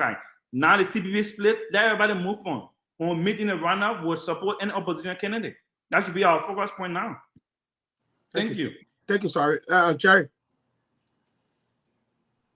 Yeah, for me, the issue of Musa Bility is embarrassing. Kumi should have known better that going into a quote-unquote collaboration with half party is a clear manifestation of lack of leadership and understanding of the politics or political structures of our country. Yes, opposition unity. Yeah, we support it. Like I indicated on Wednesday, that it is important. There are certain things that people are not telling Cummings. There are certain things people are not honest to Cummings. And Cummings himself needed to know that politics is not like in my Burma family or a Sunday school party. You don't just jump and say, oh yes, we'll talk and do better things. Maybe the Liberty Party saw it as a Sunday school party and it brought Musa Bility as chairman, but that is another story. But the issue with running mate and all of that right now, well, all cards on the table, but I strongly believe, like previous speakers said, let us now commit, because you, Cummings, you said, even the John Balu, former Senator John Balu, he was bragging, oh, Cummings number have left, 7%, he went all the way now, he get more than 300,000 plus. Okay, then stop crying now. Stop crying. Since you come into the discourse with dishonesty, who do you think Joseph Boakai is? Really? You think he's an ordinary man? The man is right now is a magnet. Everywhere, even in River G, if you do your research, where I voted, around the Pelican area, around Konkan Public School, that whole prison, it was the only prison that Joseph Boakai won in River G. It was the only prison that Joseph Boakai won. Today, when we call our people, they say, oh, we tired or we didn't think. But let the old man come with running me. He come with Cummings. That's why I get disappointed with some of our friends who say, oh, my man, I said, don't bring us a Eastern argument to me. Don't bring it to me. I believe, I respect Honorable Cummings. But Cummings should understand that this thing, what we call self-efficacy. You should know what you can do and what you can do. Cummings is wasting serious people time. Since we had the election in 2020, you should have come and said, look, man, come with sincerity. It shouldn't be bad with people like Musa Bility. It shouldn't be bad with people like Musa Bility. Musa Bility has nothing. He has nothing. You got the people with the numerical strength.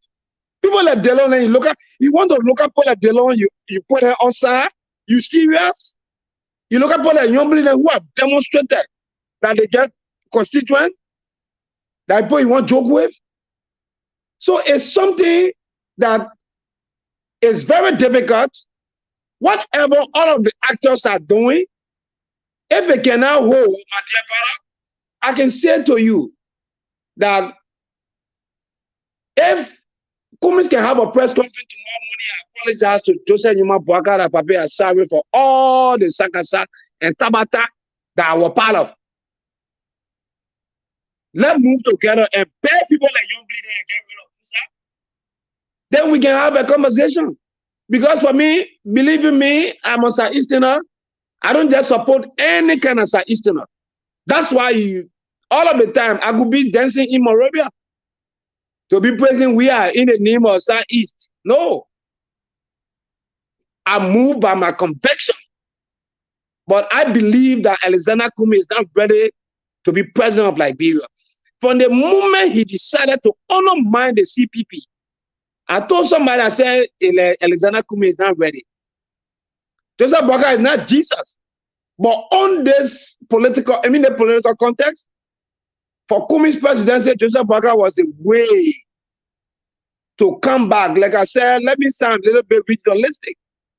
You already get all your sons blundering all around the place for government door. And now we are among everything say, yeah, we the Southeastern, we're not serious. You can say, Baby, I beg you, I didn't hear you get your number, your one can take it. But let me get hang with you. So Ali, our people can get representation.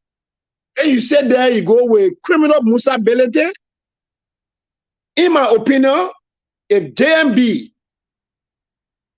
can listen to all of those people, I think it will be important that, look, gentlemen, let everybody prove their strength. Let's go to the process.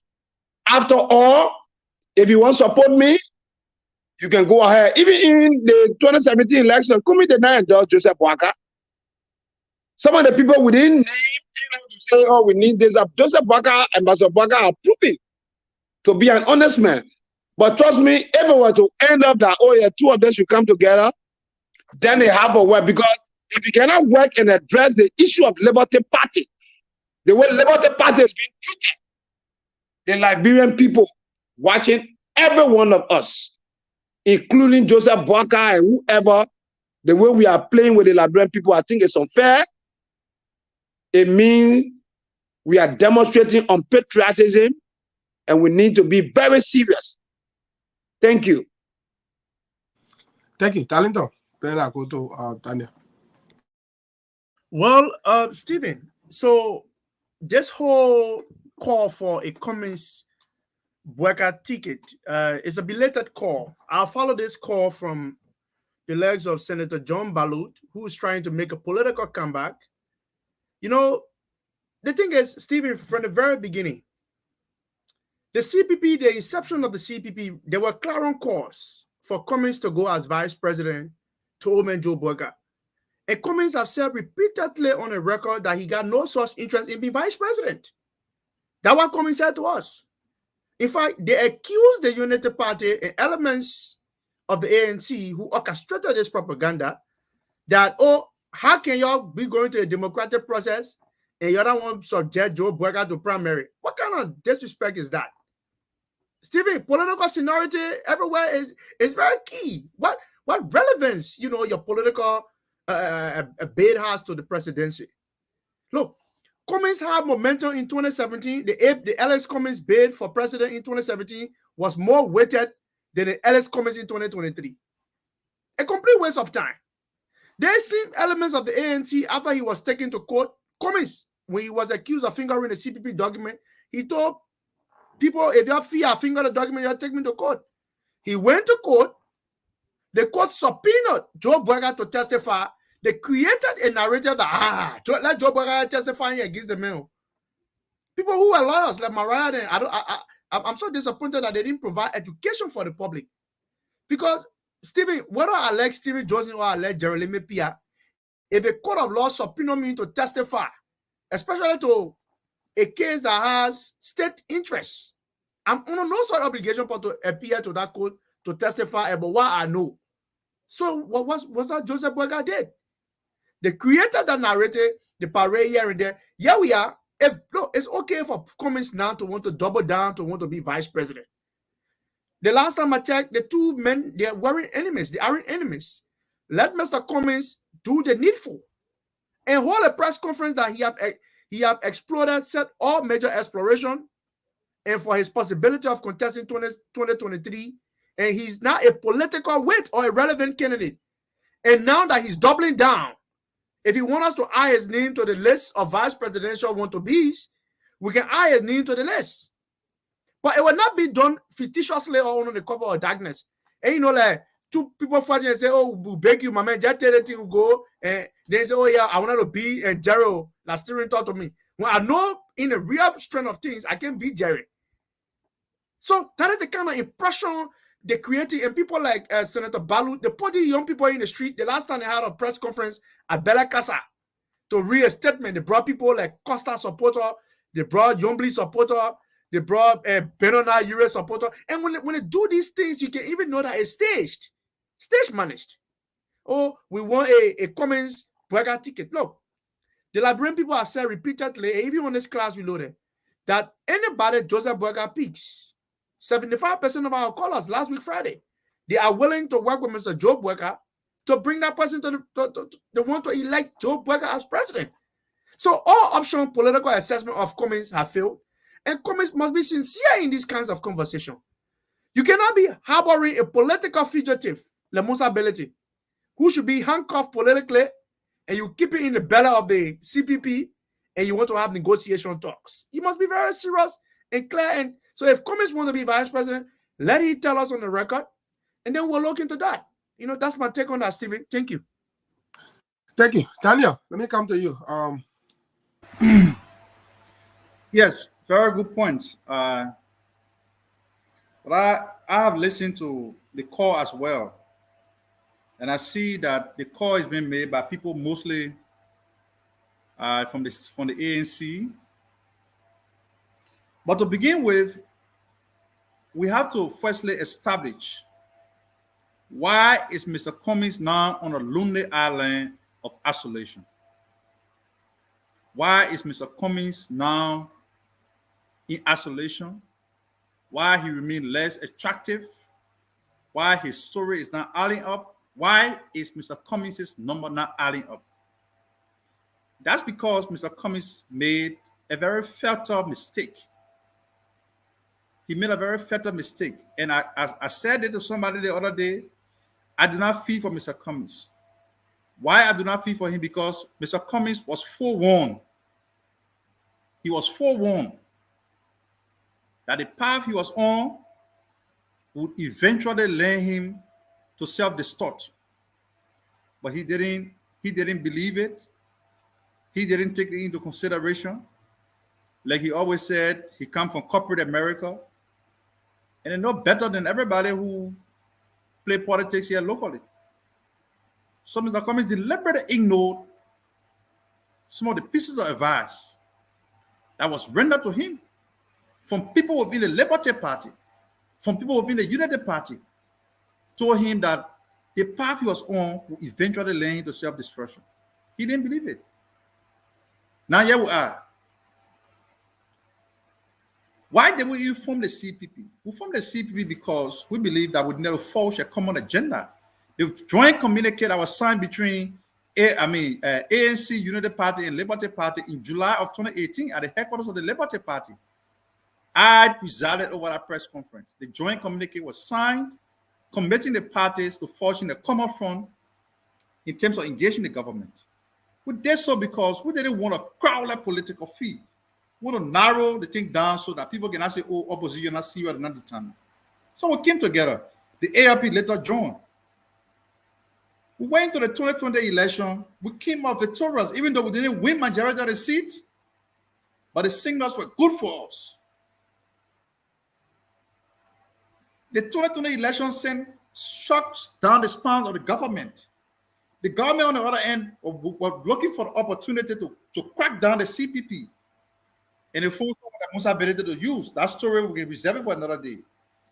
They used Belete. Belete could not succeed in breaking down CPP all by himself. He needed somebody to wrap around. And there were coming made himself vulnerable. I was privileged to assist Mr. Cummings on one simple occasion. And I asked him, who are you talking to in Liberty Party? He said, Belete. And I told Cummings that Belete cannot move Liberty Party 1 inch. He said, but the man is chairman of the party. I said, he's chairman out of compromised. He's chairman because nobody is political leader, but the people don't want him to be chairman of the party. And if you are engaged in any dealing with Belete, you have to desist because it will cause distraction. And in the end, you are going to be the one who will fall victim because you want to be president, not Belete. Augustine Frederick from the Liberty Party told Mr. Cummings the same thing. There are scores of executives of the Liberty Party who told Mr. Cummings that, look, you have to change course. He didn't listen. He didn't listen. When the allegation of alteration was raised by Mr. Uri, what did Nyombe do as chairperson of the CPP? She convened several meetings at Better Casa Hotel, at Calabash, the Calabash Accord, where the four political leaders went and sat separately. No aid, no attendant. They talk about themselves. Nobody took notes and everything. What the Cummings do?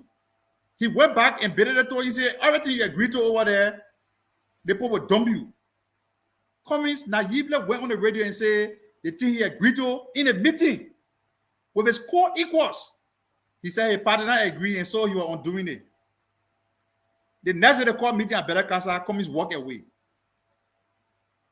The allegation of alteration, let us investigate internally. I was there. I took notes many times during the meetings, and was shared the minutes across the offices of all the political leaders.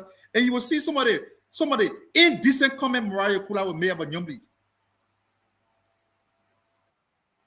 So that guy, Mr. Cummings, what he is today. They set up an internal investigation to investigate as to whether the allegation made by Mr. Ure, on the alteration of the document was true. The committee was comprised of members from the 4 political parties. They did a simple comparison between the original framework document and what Mr. Cummings submitted to NEC. The committee discovered that there were major changes in the document. And there was a PowerPoint presentation in that meeting at Berekasa. And they pointed out the contradiction between the 2 documents. Ambassador Braga said, Mr. Cummings, you chair the CPP when the document was submitted to NEC. We are all leaders of the CPP. Take responsibility and move ahead. What the Cummings say? If anybody feel that they're wrong, carry me to court. Carry me to court. And he walked out of the meeting. So you didn't go to court because he wanted to carry Cummings to court. You went to court because Cummings deliberately denied what he did, and he challenged Mr. USA. If he did wrong, carry him to court. There was nothing wrong with going to court. But the question we have to be asking those who are now calling for Bouaka Cummings ticket is that, why are they seeing now that they didn't see before? When the whole country was calling for a Bouaka Cummings ticket, they said no. Bouaka was poor. He was old. He never got retired. And Cummings was the only man who could win the election. With no vision. Add that, please. Bouaka has no vision. Those are some of the discourteous things they said about a statesman in the former vice president. He had no vision. He's old. Let him go to rest. He need retirement. Cummings will honorably retire him. And they went on to put into place all sort of evil political machination to buy votes at the convention, to buy executive of various political parties. Yes, when Mr. Ure raised an issue against Cummings, against the CPP and pulled out, what Cummings did, Cummings went and paid almost all members of Ure executive committee and they resigned. So they have to be telling us, what are they seeing now that they didn't see before?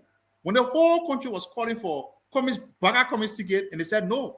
But to conclude, Stephen, I'm not delusional like other people who believe that to defeat George, all the opposition parties must come together in one room to do so. No.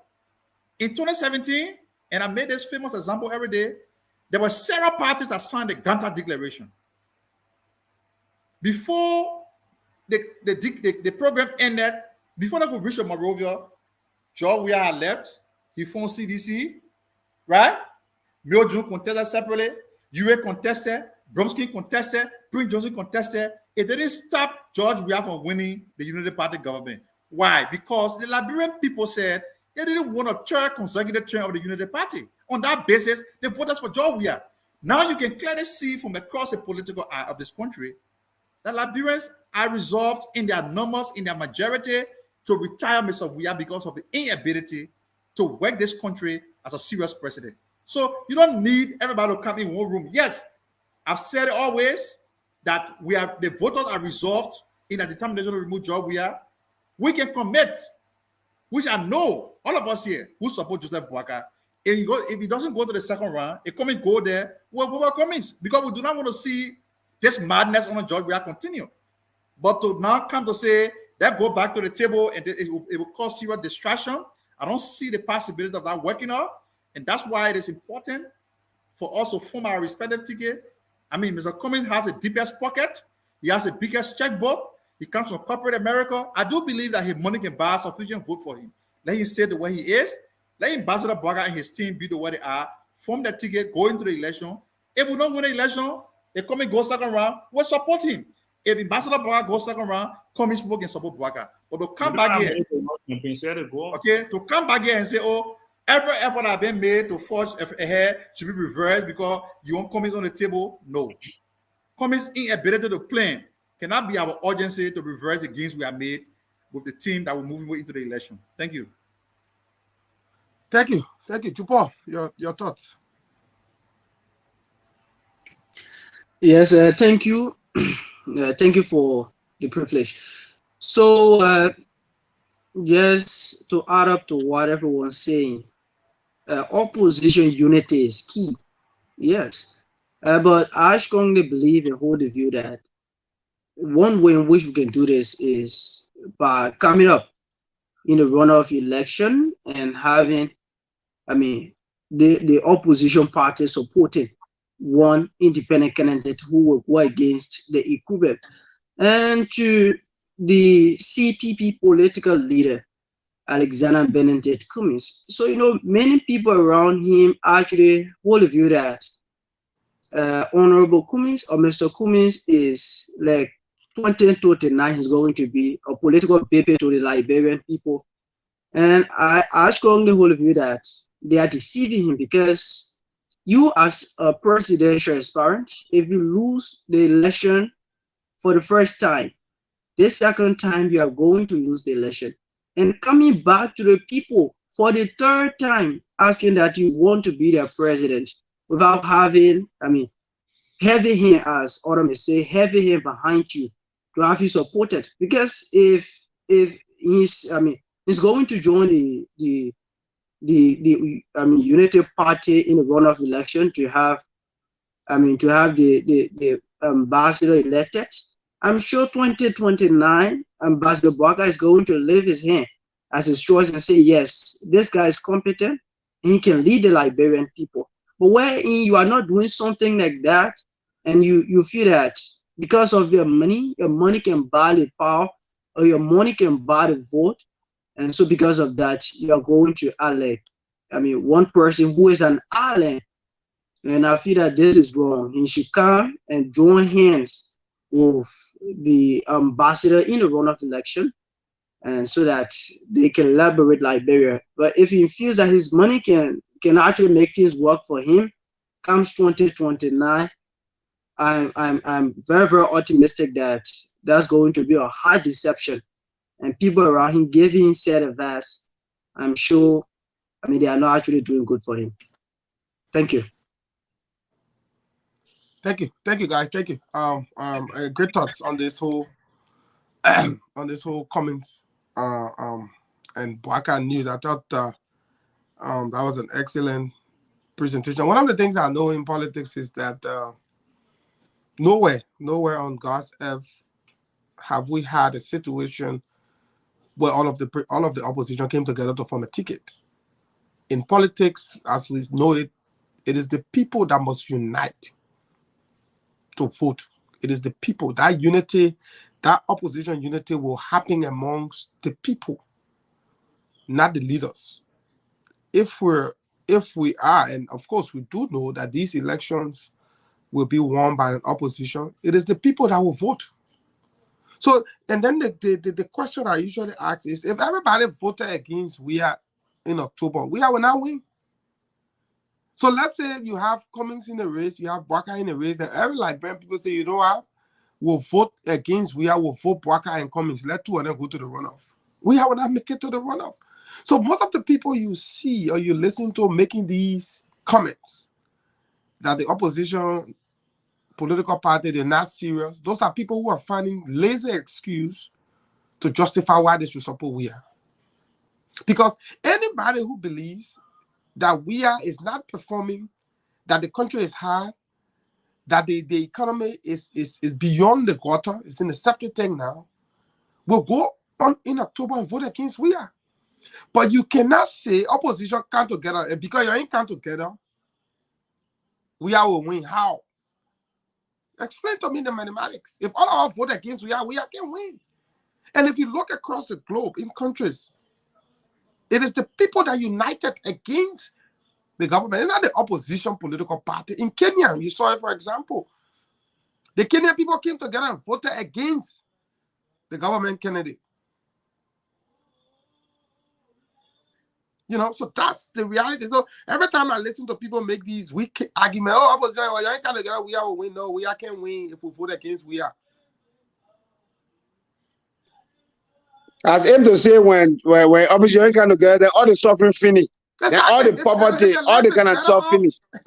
Opposition, you gotta vote based on the fact that we has failed to develop the country from poverty and to move the people into prosperity. He has failed. That's the basis upon which we should vote. We're not voting because opposition didn't unite. We're voting because we has failed. So guys, we got 2 hours and 5 minutes on let's I want us to go to the final, and this one will be very time conscious on it because we gotta take a few calls.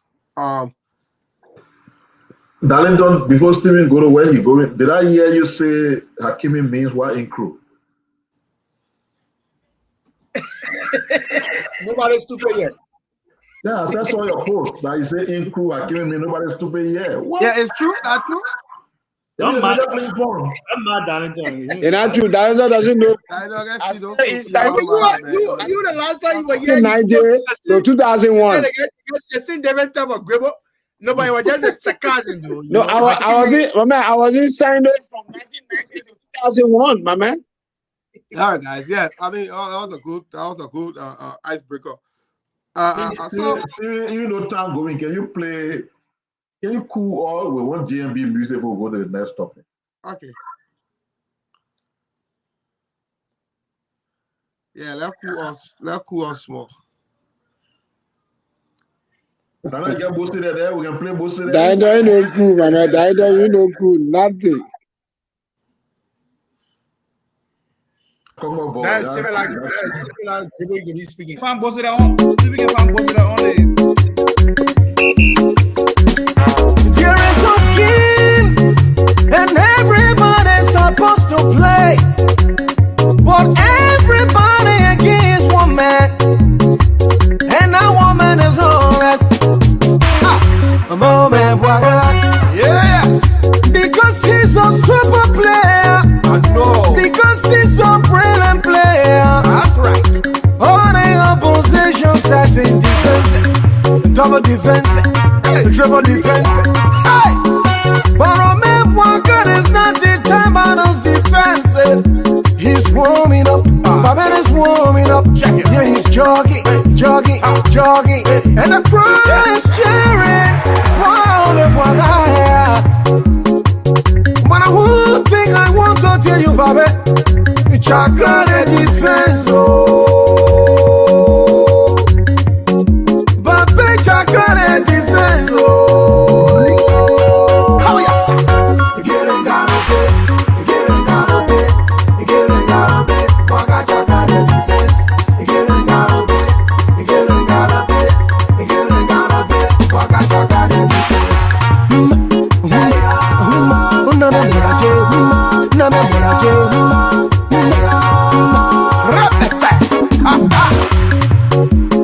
The puppet is a professional player. The puppet is a very, very good driver. No matter what kind of defense you build, now me will give you bevel. Oh, me will give you karapuge. Hey, oh, me will give you kriki kaka. What I watch? Hey, we got a wedding cartoon. You don't fall, but you come back away. You come back away. Waka, you come back away. Hey, you getting got a bit. You getting got a bit. Waka, chaka, the defense. You getting got a bit. You getting got a bit. You getting got a bit. Waka, chaka, the defense.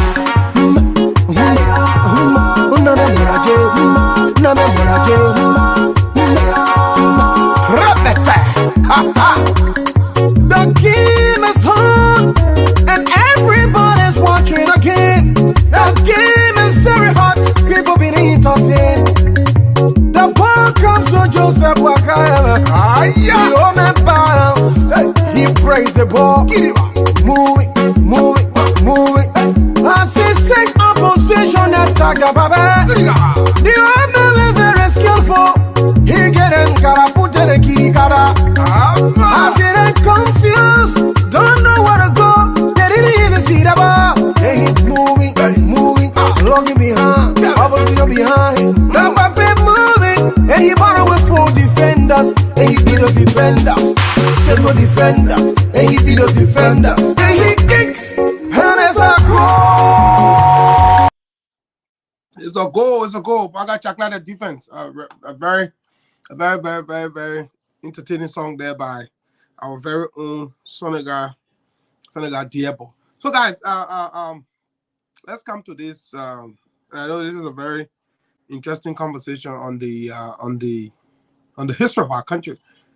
April 14, I'm sorry, April 14, 1979 witnessed one of the turning point in our nation's history.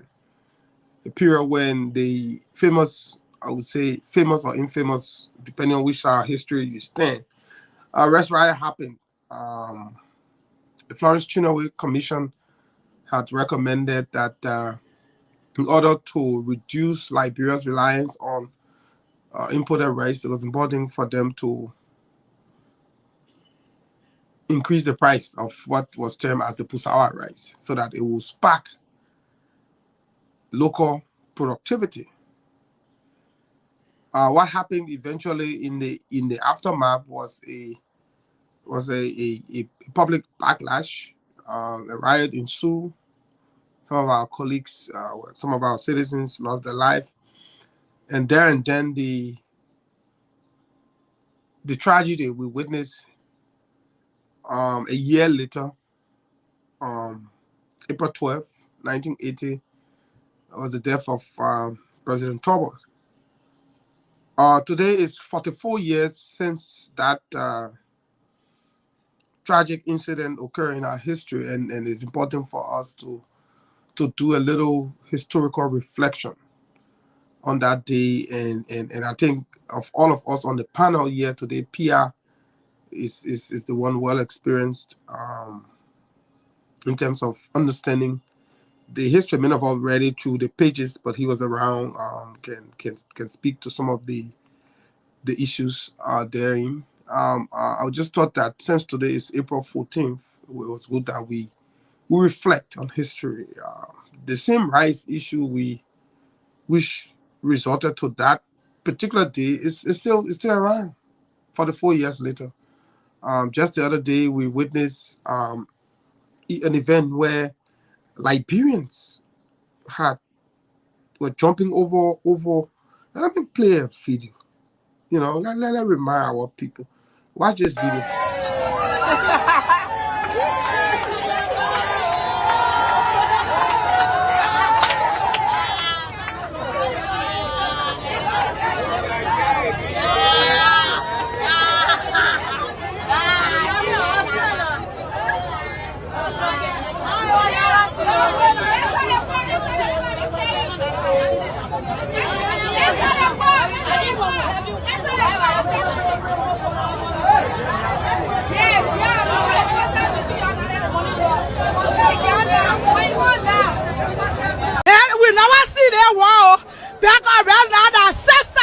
You can't even get it. So that what we here for?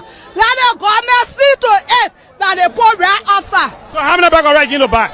If I get rest, I get to buy 100 bags. I can afford 400 bags now. You get store or you want to keep it in your house? I get my container. I sell it. My business is registered, and I know illegal business woman. So what's your final message to the government? I want the government say rest on the pot. We talking street talk. I think that politicians put money in our bed to come and stay in the sun. So this is not no street talk. It is real that there is no rest. If rest here, you will not see the number of people that wasting outside here to get rest. Lord, what we are can answer. Let President we are can answer and go to the court and put rest outside. All right, thank you.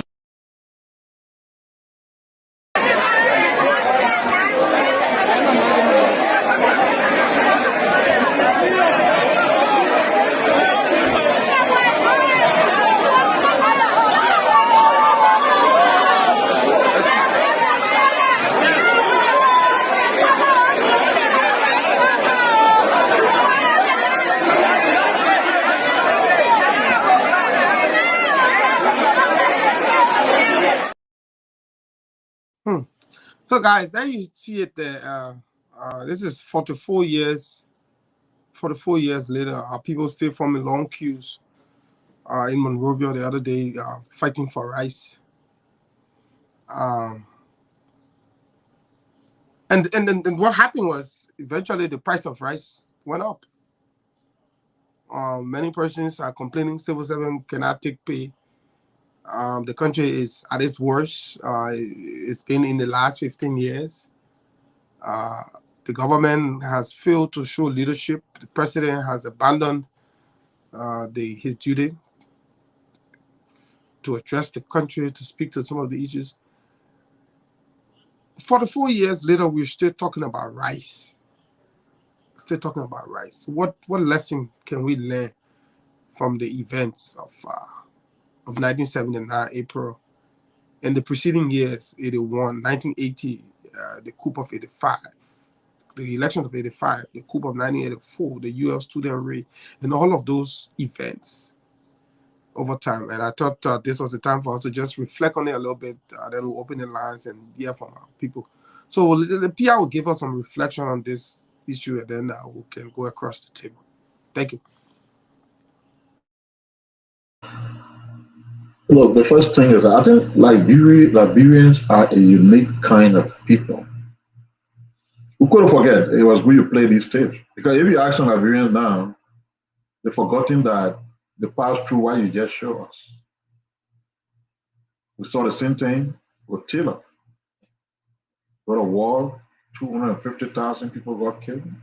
So a lot of Liberians didn't mean anything. Eventually, we saw them lining up behind Tiller. And when they saw people trying to remind them, but this is a man who just tore the country apart and 250,000 souls perished. They responded, kill my mind, you kill my power, we'll vote for you. They have forgotten, they didn't care about the 250,000 people that died. All the history about Weah was known on the table, everything. He has admitted in 2005 that at the time he wanted to be president, he was not even a high school graduate. And when people try to elevate that to make the people understand that leadership is a serious matter, what did they do? You know Bob, you don't know Bob. We'll vote for you. I'm saying this to say, most times we blame the leaders, but the people are the problem for themselves too at times. April, when you're a leader in our country, anytime we enter April, you got to be careful, fasting and praying until we pass April. Because April has demonstrated time in and time out that it's a bad month in Liberia. You think about April 12, you think about April 14, you think about April 6. The purpose there in the same very bad month is a time we set aside a special day that we call Fast and Prayer Day. And I think which is a national holiday in our country. On the eve of the April 14 crisis was a holiday, Fast and Prayer Day, April 13. And as though God did not answer the prayers that were offered on April 13, what happened on April 14 happened. Rice, the same rice, Benny Stephen just showed rice. Florence Chinaway, who several years later resurfaced and was made Minister of Agriculture again by President Sirleaf, was the Minister of Agriculture. They had this proposal about, as Stephen said, adjusting the price of rice. And among her justification was that if it becomes difficult to have parboiled rice purchase, people will be motivated to produce rice locally. The group called PAR, headed by Barker Matthew at the time, was a key leader. Sometimes historically people made mistakes, just in the progressive call for April 12, I think April 14, no. The progressive did not generally call for April. April 14 was an initiative of PAR, the Progressive Alliance of Liberia. Yes, in the name of progressivism, other progressive from across the aisle saw the need to lend support. But if you listen to the story as narrated by Dr. Famole, there were many questions asked, many questions, because so many things were unclear, even on the eve or on the morning of the riot. The rest is history. Things broke loose. People were killed. Troops were brought in from Guinea.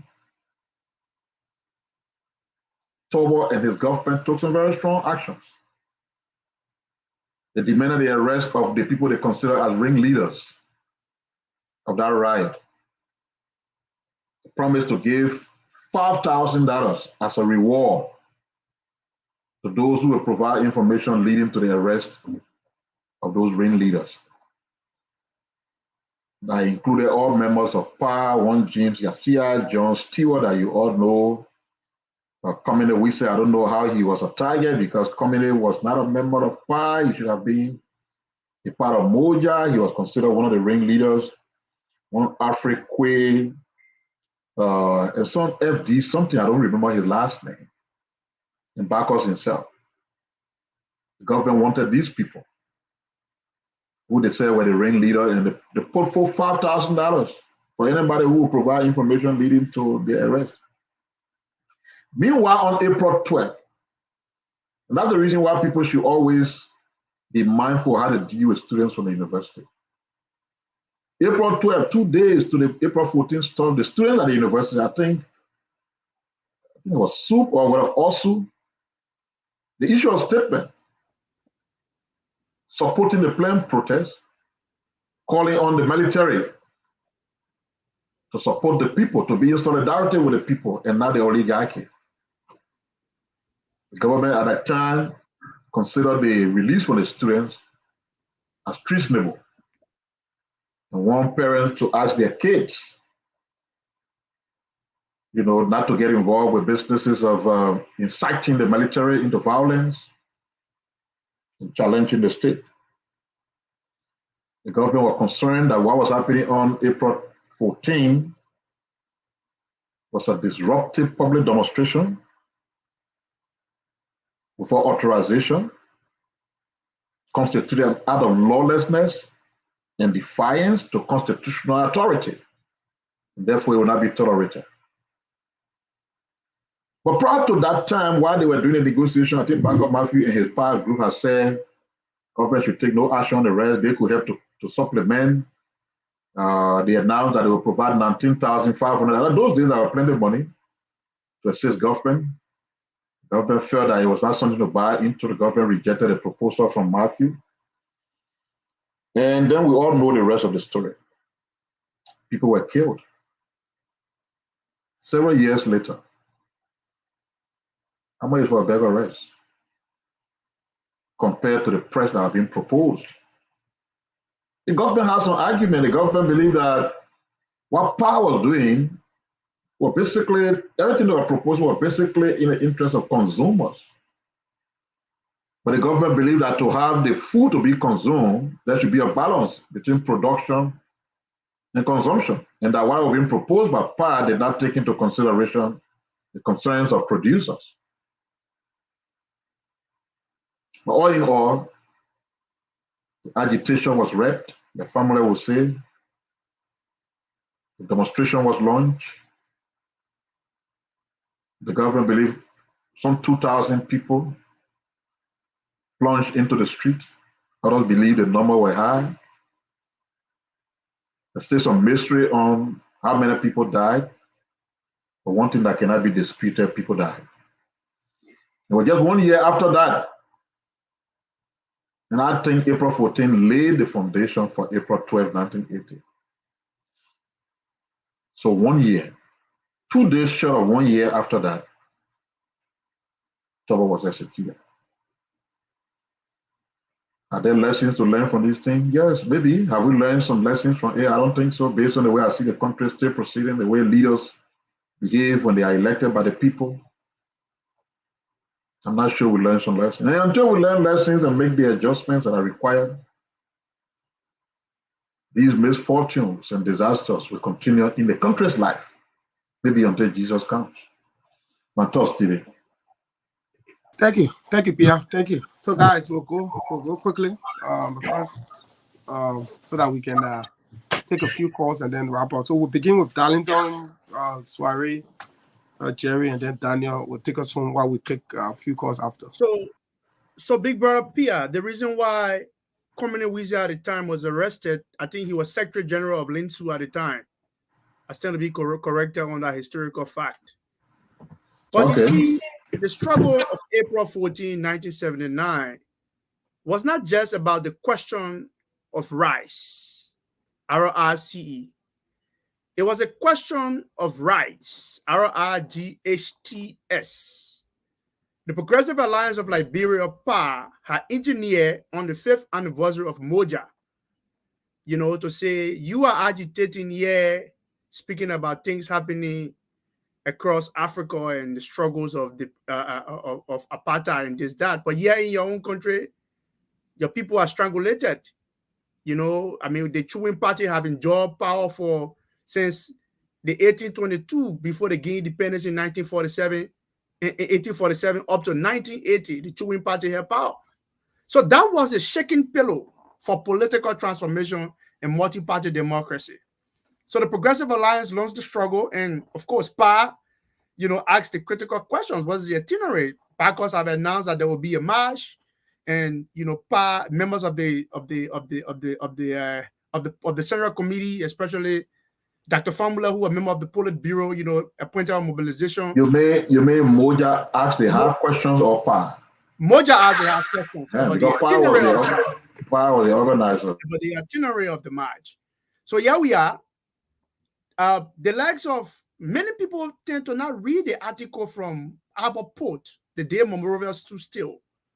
Albert Port have gone to Mr. Toba to Bentor to plead with him to allow these people to protest, and that he was engaging with PA leaders that there will be no such protests. So PA assembled at their headquarters, with few of the Moja militants. The guys were obviously in their headquarters around the Galley Street area. Mr. Toba was very furious. The Chewing Party have never seen any political confrontation, no checks and balances. They were only a minority elite that would decide the political fate of the country. Who are these boys? Who is Matthew? Who is Father? Who is the legs of Oscar Kuya? What are you talking about? Deacon Carlo from PA. So they were questioning these boys in the system at the time. It was an opportunity to teach them a lesson. So you have Albert Port begging the system. The police director at the time have gone to Bento and say, we must put these people under control. On April 14, 1979, the Toba regime answered with violence. The people were never even in the streets of Monrovia. They were assembled at PA headquarters. Police went there to dislodge them. Of course, people with bloodshot in their eye, angry citizens run through the streets of Monrovia. They wanted that day was the day that the people wanted the total overthrow of the Chewing Party. The regime brought the army onto the street. The state was fragile. Mr. Toba have asked his friend Ahmed Sekou Touré to send Guinean troops on Liberian soil. All over, there were calls about foreign troops on Liberian soil. The people wanted the Guineans to leave. The Guineans left. The irony of history that Toba failed to realize that the very Nokos in the army, whether it was Doe, whether it was Thomas was saying, whether it was Thomas Kuyongpa, these were sons and daughters of the people who came back 1 year after and gave you a taste of your own medicine. So yes, Mr. Toba, who was overthrown, Toba was setting the country in a positive direction, but yes, he paid the ultimate sacrifice on the altar of revolution for the sins of the Chewing Party. Thank you, Stephen. Thank you, Daniel. Sorry. Yeah, I think Pia has a very important question. What lesson have we learned from 1979 West Riot? And this came to my mind.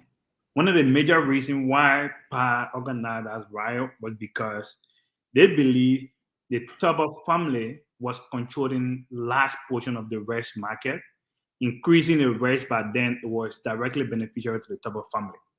So that was one of the major reasons they gave. And if you were to compare for the 4 years after that, today we still have our economy in the hands of the Lebanese who control our rice market.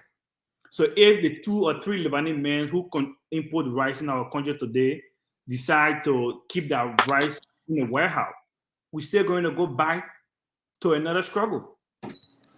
And we have few government officials who are friends with these Lebanese importers that they will go sit down, okay, we discuss D. Okay, let's increase the price of rice. Have certain cut on it. Next day, 1 or 2 weeks later on, you're going to hear the rice price increase. You can't do nothing about it because the government officials directly benefiting from these Lebanese. So they can't caution them. So for the 4 years later, we're still doing the same thing. Go today and ask for 25 kg bag of rice, the price. I think it's more than what the guys were demonstrating for 1979. And the same minority state controlling the rice market today. 1979 was the Tubber family that was controlling a large portion of that market. But today it's in the hands of the Lebanese that had direct connection with government officials that will go and sit behind the table on liquor table and discuss the market and increase the price that ordinary people are going to suffer. The government going to have immunization 3 times, and then people go in the market, 1 bag of rice, you're going to pay. If you take one price of 1 bag of rice from your salary, nothing going to leave. Because a guy fed cutting salary was the best way. You cut the people's salary, ordinary people's salary, and put it in Joe Weir account. If we are traveling with millions of dollars. So it's the same thing. We learn nothing. The same reason the riots in 1979 is the same thing that's still going on. Few people control the rice market, and majority is struggling to get it. And you have a bunch of corrupt officials who aiding and abetting the same thing. At least as far as it was just the Tubber family, but now you have corrupt government officials aiding the increase of rice on the market for our people. And nothing has been done about it. So it's a serious challenge. And it's going to take us. I think we lost. Oh. I mean, you hear me? We can hear you. No, maybe that you, Stephen, we're hearing it. Loud and clear. Already loud and clear. Go ahead. Okay, go ahead. Yeah, so today we're still seeing the same thing. It's troubling that for the 4 years we learned nothing. So the struggle of power, it went in vain. It went in vain. Maybe we need to have another struggle again to resurrect our people. I will stop here for now. Thank you. Cherry and then Daniel. Yeah, thank you. Thank you. That was a question I posed to like what Veteran Pierre said. Which lesson have we learned? I listened to Deacon Kala, one of the strong guys who are in the PAL. And you know that the lesson learned, I mean, he did not answer that question. I know it's a difficult question because so many things happen. The same way Veteran Pierre Ministry of State and certain things happening on the UN campus, it was difficult for them to act. It's the same way. But I can safely say, where is the proper rights that the people introduced? Yes, this government, you know, it was a fake stuff, you know, but we have not learned any serious lesson because the monopoly on rice is still the same. And all of the progressive, we stay encouraging them to be able to answer this question because people coming up and our food. That's why at the time JMB served as agriculture minister, yeah, Liberia will have a little bit of self-sufficiency in food. It was the best time. We were not that hungry. And what we can say to this, because of time, is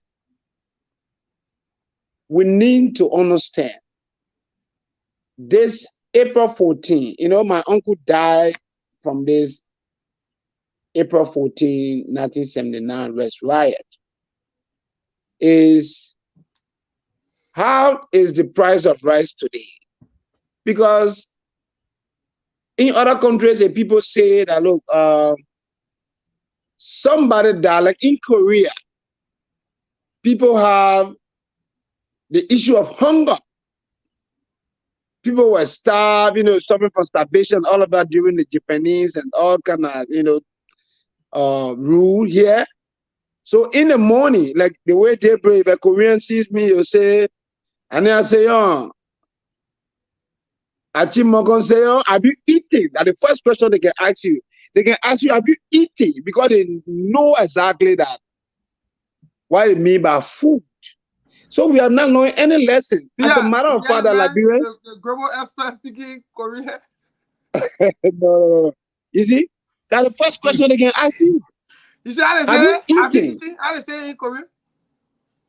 Achimogon say, yes. It means soon the money.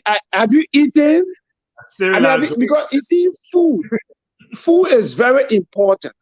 But if we continue to joke with stuff, this guy, when he was speaking, I became a little bit emotional. Even he himself was crying on OKFM.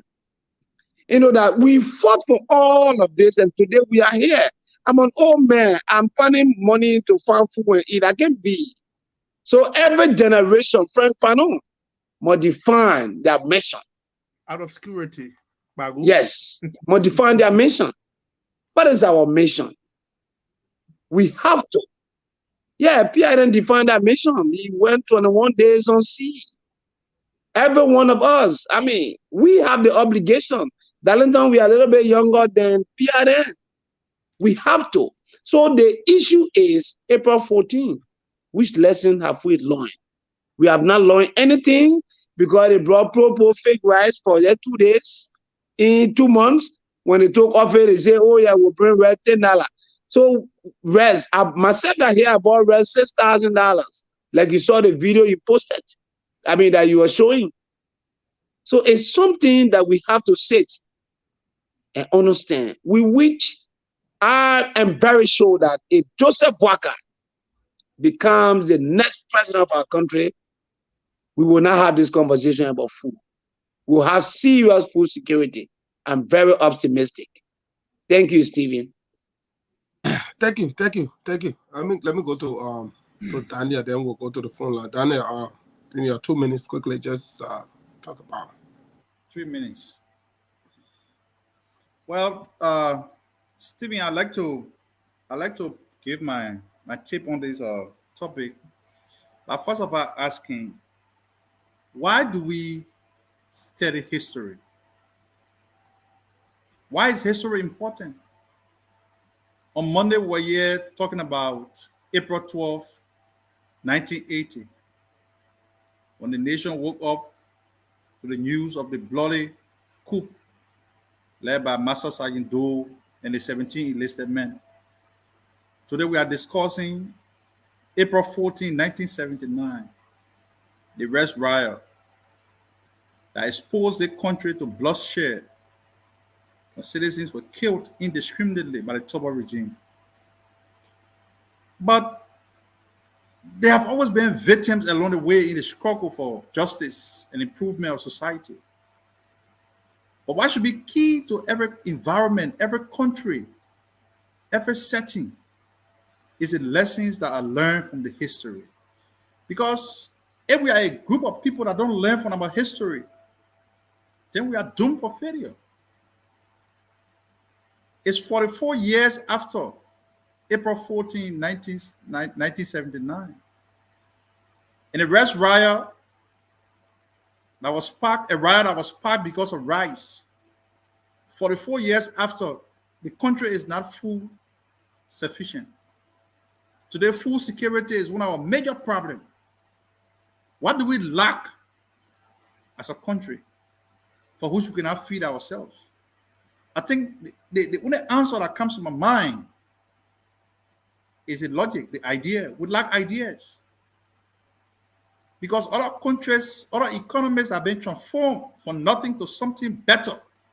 They have become models in Africa, around the world today. We have more resources in abundance than some other countries. Look at Botswana, for example. Look at Rwanda. But 44 years after the Red Riot, Liberia is still not secure in terms of food. 44 years after the Red Riot, the Lebanese still control even though there is no monopoly on the importation of rice, but in practical terms, there is a monopoly. Because the shipment of rice in this country worth millions of dollars, not controlled by Liberians, the Lebanese. So we can't be running a country like we're running some baseball club. We don't learn from our history. And one government after the other, we still going in cycle. Chinaway was agriculture minister in 1979 when a decision was made by the Toba government that led to the Rest Riot. 27 years after she came and became agriculture minister. Yet the issue of food security cannot be addressed for Liberia. What do we lack as a country? We have vast land, conducive weather. The other thing we're lacking is leadership. Leadership. So it's good we have the conversation, and we have the conversation at a very important point when the nation is getting ready for elections. The kind of leaders we elect to position, the kind of people in the legislature to set government policy and programs. You can't have a legislature that will be interested in passing budget and following the figures. Stephen Johnson is director of fire service. Danielson, a lawmaker. You come, I put 200,000 in the fire service budget. When they pass the budget, I go for 100,000, you take 100,000. The budget is not program based. It is disturbing. I can only hope that things get better for the good of my country. Thank you. Thank you, Daniel, and thanks, guys. I think those were very well informed thoughts on the historicity of the 1979 Rest Riot and the cascading effect on the current political landscape, and how it has somebody got to mute, and how it has in any way, shape, or form helped transform the polity of our country. We still see some of the very issues, and Suarez struck a very important point when he asked the question whether the price of rice in the 1979 and today, what has actually changed. Rice is more expensive today than it was. 44 years later, we're having rice shortage. We saw the video I just shared here, how people was forming long queues to buy just a bag of rice. People jumping over fences. People crying in the blazing sun about rice. And so it is our hope that we can correct it. And one of the hope, and one of the reasons why I'm hopeful is the fact that when we brought Ambassador Boaka here on this show, JMB clearly articulated his vision for agriculture and how he intends to move Liberia into a productive agricultural nation. And he clearly laid out his agricultural plan here on this show about how agriculture will form an integral part of his vision for Liberia, and this is clearly seen in his arrest agenda. You know, in his arrest agenda, he talked agriculture is key. Agriculture, in fact, is the beginning of his mission. Agriculture, roads, education, sanitation, and tourism. In his vision, he believes that these are the fundamental pillars upon which we can launch Liberia into prosperity and build a country and a nation where our children and children's children can be proud of. So on that note, guys, we'll take a few calls and then we'll go across the room for our final thoughts. Chupal, can you take over? Jared, no hustle today? No, Jared said he off. No hustle today. And Darlington, only when we drink pooling, I thought you can get a number for call because you want to take all the federal calls. One and I pooling, then your number gets off it. Pia love propaganda. Cheap propaganda. Why Ellen love the man for that? Former President said he loved the guy. Yeah, go ahead, Daniel. Hello. Go ahead, call out your name and where you call from. Okay, so Kiras Noti Atina Twe, calling from East Island. Go ahead. So my attention has been drawn to this whole running mate issue. First of all, I would like to say nobody's stupid here. Do not offer that tap group as good men say. Right now is the time that John Badu has realized that he should come out to bring out the petition. That tap group will not offer it. Huh? Mm-hmm. So John Badu need to go settle Joel Howard Taylor and Mr. Badu because he's an old MPP man. Before he come in, we settle Unity Party and Cummings. Then he go make Moriah or other type of myself VP for ANC. We do better if the serious, they can come second round and collaborate with us and support the old man. That would be fine. Then in future to come, we can see Cummings as a decent man. But for PDT, nobody cares about PDT. Whatsoever PDT is going to bother Jumbly, PDT will pay double food. And you can't fight such a lady. Because that lady is very cool to politics. She's a queen. He fought for that Liberty Party. Even though I'm not on Liberty Party, I'm a Unity Party thing. But I believe in Jumbly. And I know we will do everything in our power to protect her, and that disgrace will go right back to him. So that Tapata Bulu, nobody offer you with John Balu. Thank you, ma'am. Nobody is there. Thank you.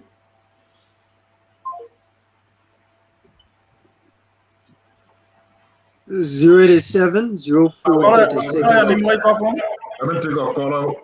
We gotta be organized, Daniel. We gotta know what we do. Again, it'll be scattered all over the place. What we doing?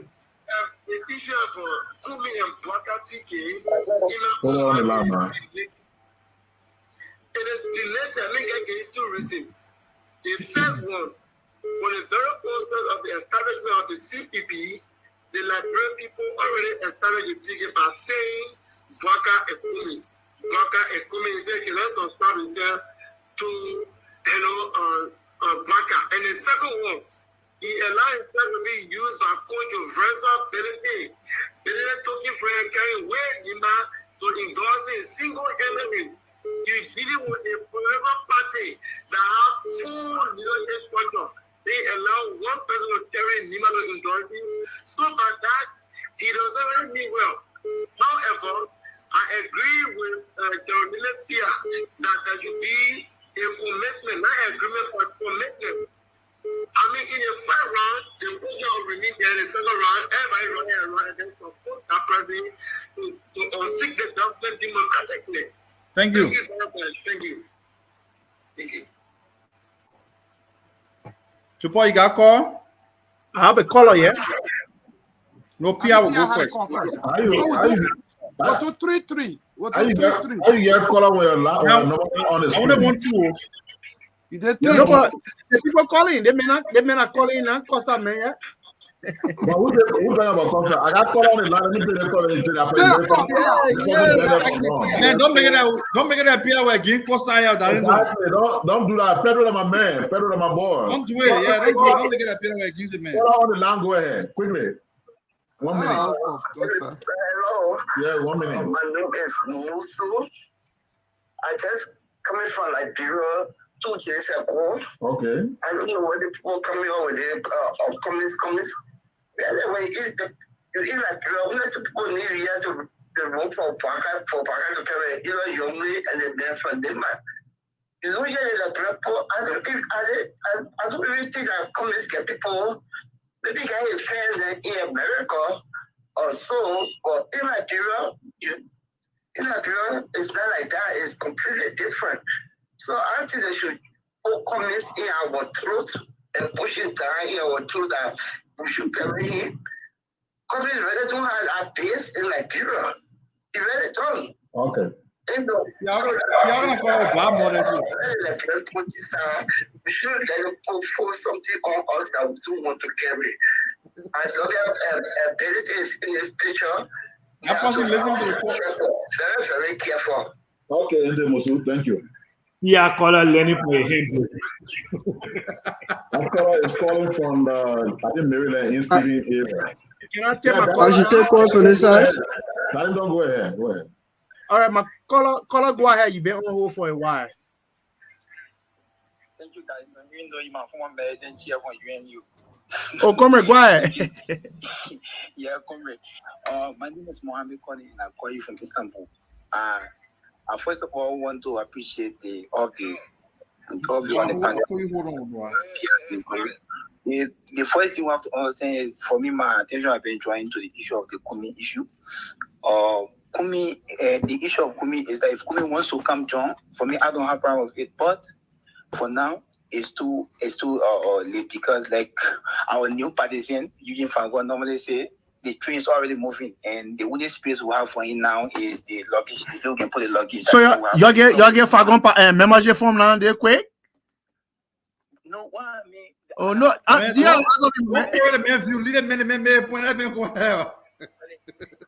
Our arms are open to everybody. Paku, open. Don't bring a progressive question to the men. So we can know our president position for it. We want to be straight. We don't have any country of full country. You can post on anything. The left of young people already can post for people, but we don't have any. Okay. Who going to vote for him? Okay, Mohammed Kone, rapper in 30 seconds, Kone. Yeah, so to rapper here is the train is already moving, and we don't have space. Our arms are open to him. If you want to come, we can give him space on the train. The only place we can give him is to the area of the luggage. The only luggage. So the train can stop in the middle of the trip to people. Yeah. Fagona cap on the train. Okay, Baba. Chupo, you got calls there, right? Man. Oh yeah. Hello. You're having a program, go ahead. Yeah, Joseph Carol calling from Kansas City. It's good having you, Chief. Please go ahead. You know, the Paka is school. I say it's very late. They can be on that ticket. We have gone far already. And now Paka has been relevant for around like Paka is thinking around like so we don't want to. And we suspect that even Kuni coming is not an agent. I mean, fast forward something because no Musability, no attitude of Musability. One Musability is the Kumi come back on the party. It's a pay agent coming back on the party. Thank you, Chief. Thank you so much. Come on, word. Yeah, take us to the side. Yeah, call hello. Hello. Yes, go ahead. Your name and where you call from. Yeah, thank you, Daniel Sano, and thank you to all of you, the panelists. My name is Noah Zhao Gibson, and I'm speaking from district number 2, Japan Freeway, the road that we started, that is our project. CDC claiming they say that just we have project. Now, for me, the whole opposition unity thing, as I said this morning to Augustine, you call you on OKFM. Look, let people that make this thing to look like when this Kumi and Paka ticket doesn't hold it means there is no opposition unity. Daniel Sano gave a clear example.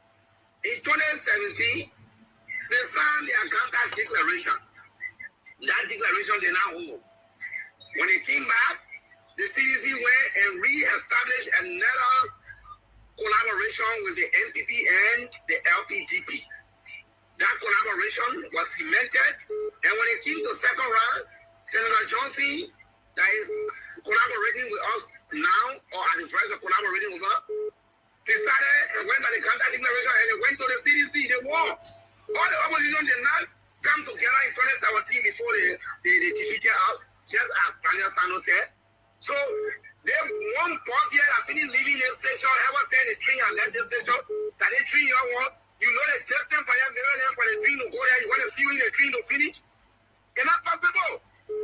Let them too far for that train. The train almost finished learning. We are at a price now for ensuring that the train lands safely for the passenger to start to just embark for the train. And the bad thing about the whole thing here, you are according to the opposition unity here, the train took off and they did not even leave one passenger behind. So, how come now you're calling for opposition unity? Senator Balu.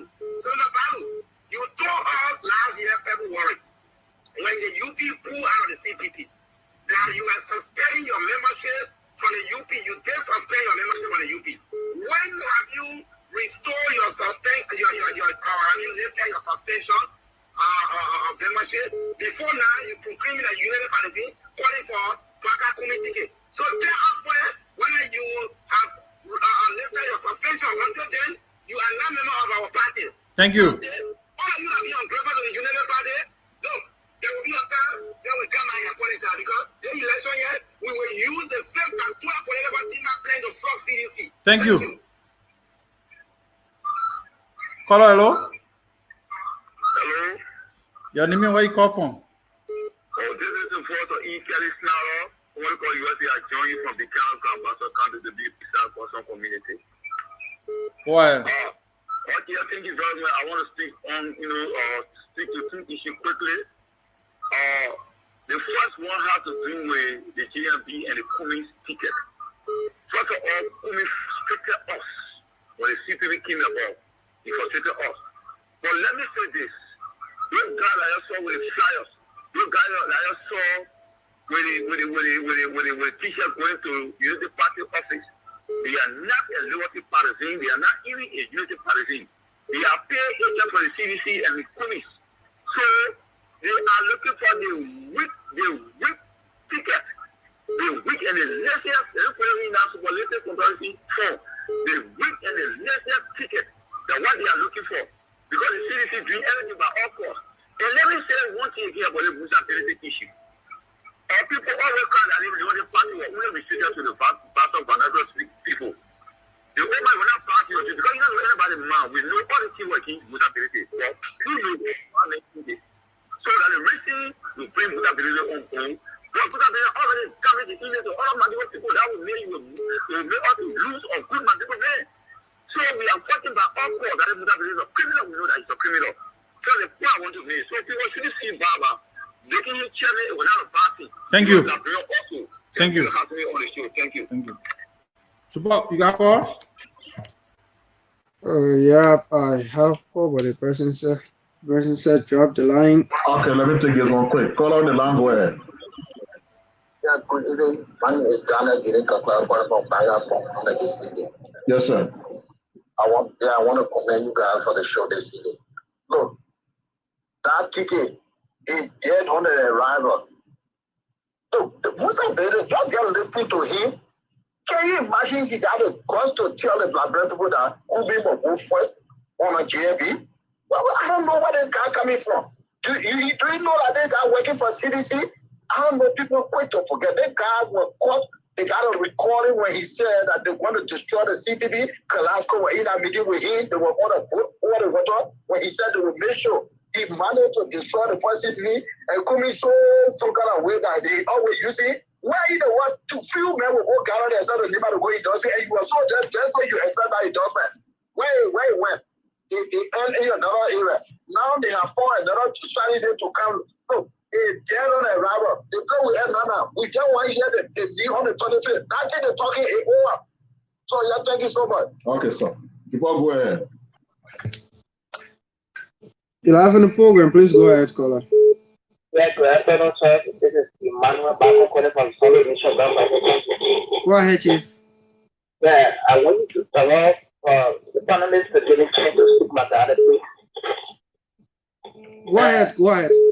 I believe that when they are more on where I need an idea of from the Queen, one will change it.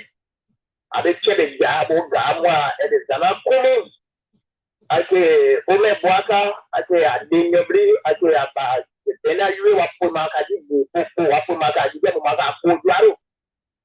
an I can you know, okay, Papa, Quana, and in that, I'll tell you how good you I've been again, and I didn't want to be an so I think your couple money, that's in your brain after going party. Then the very job is after me, also the new after the Yamaha after the money for it. And then you have to buy a fire, and I'm waiting to do this as a president. Really, now, I can't put it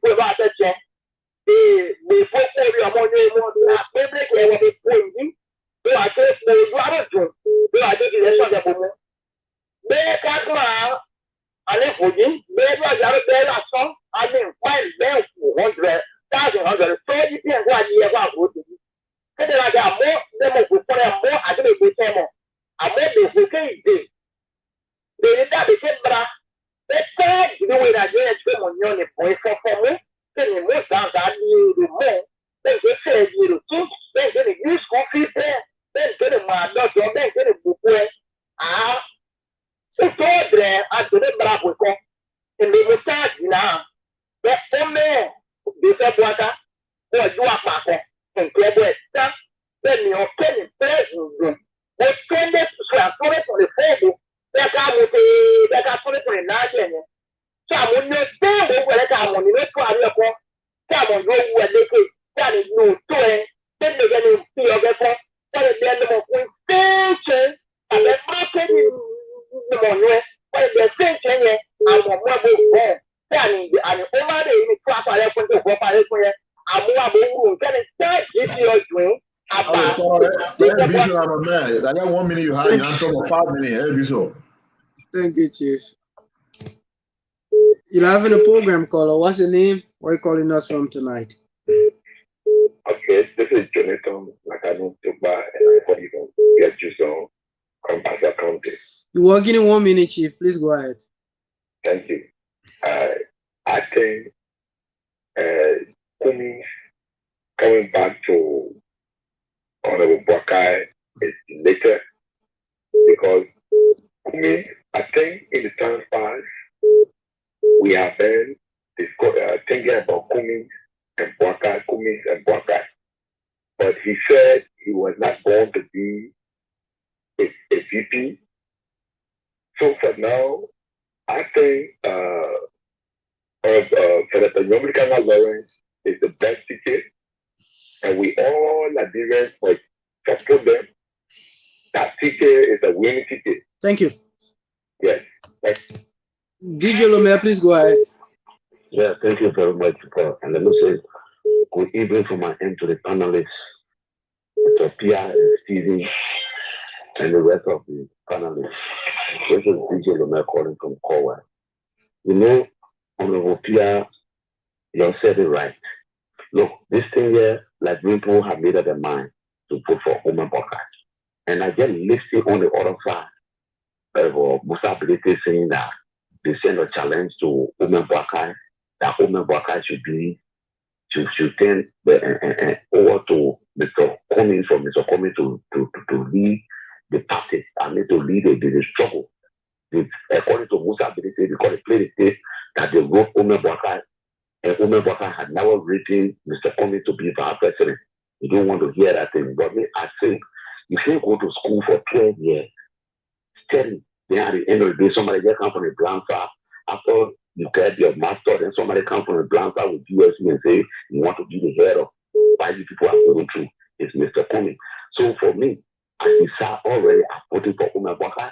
Anybody that Omen Boakai will bring will come. But let Mr. Coming go away and let Honorable Boakai go away. And when Mr. Pia says is the truth, if I all go to second round, let opposition support any opposition candidate. Thank you. That would be fine. Thank you very much. Thank you, Chief. Please go ahead. So, please go ahead, Chief. You're live in the program. how are you doing, Chibo? We are doing great. Please turn down your monitor and go ahead.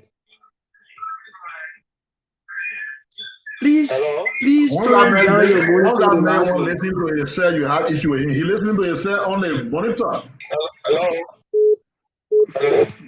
Yes, you're live in the program, caller. What's the name? Where are you calling us from? Yeah, there's Ronald Tishafa calling from Bon County, the advisor for Ambassador Joseph Boakai movement in Bon Chapter. It's good having you. Go ahead, 1 minute.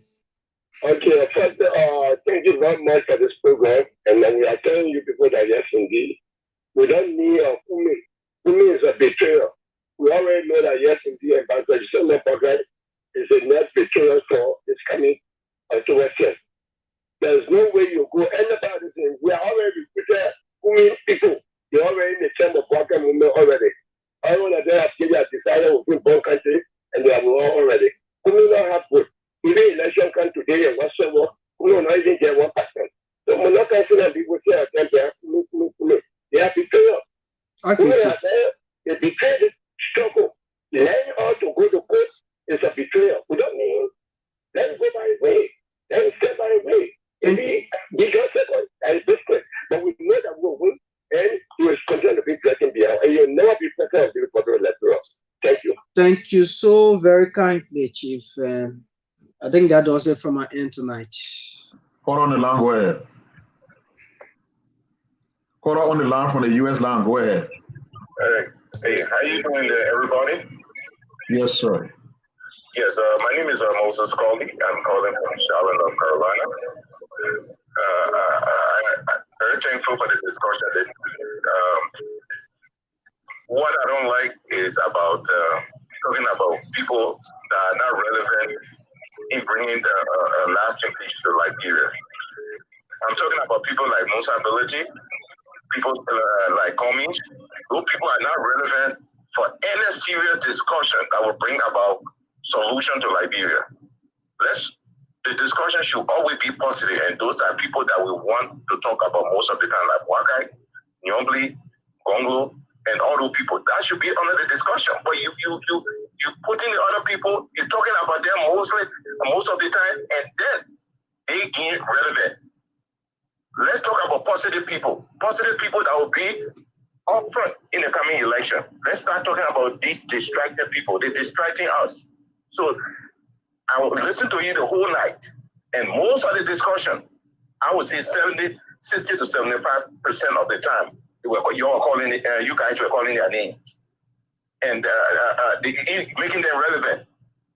These people are not people we can depend on. Let's depend on positive people like Bwaka, like Nyombli, like Gonglo, like Devon. Thank you. Costa. Let's talk about those people. Thank you. Let's don't. Hold on the line, go ahead. Hey, I'm Bokai here. I'm calling from Waterloo, Iowa. And thank you guys for this show. One thing I want to say to you, to Liberians here, is that have you Liberian followed Benedict trial record? It is said that Benedict owed the Liberian government millions of dollars. And the government is not coming after Benedict. But Benedict is in the opposition, talking about fighting against the government. No rational man in our own sense will do that. Benedict is in the opposition to destroy the opposition and give credence to the ruling party. So the Liberians should be careful, be very mindful of what is going on. They should be very, very mindful of what is going on and make sure that Benedict is totally out of the picture. And Cummins and Bokai, look, it's just laughable because there's no way, under no circumstances, because I for 1 year, I'm a supporter of Joseph Bokai. If Joseph Bokai made a mistake and he let Cummins or select Cummins as a running mate, I will go out and make sure that those that are on the sound of my voice will never, never, ever vote for Joseph Bokai. In fact, I will stage a protest because this is totally wrong. And Cummins is not someone to go as VP. Okay. Thank you very much. Thank you. Yeah, Steve, I think that's it. Yeah, guys. I got a call. Let me take the last call, please. Yeah, take the last call, Daniel. Go ahead, call your name. Where you call from? My name is Duven Kriya, and I call from Grand Bazo County. But let me divert a little bit to the radio station you call Radio Tupa.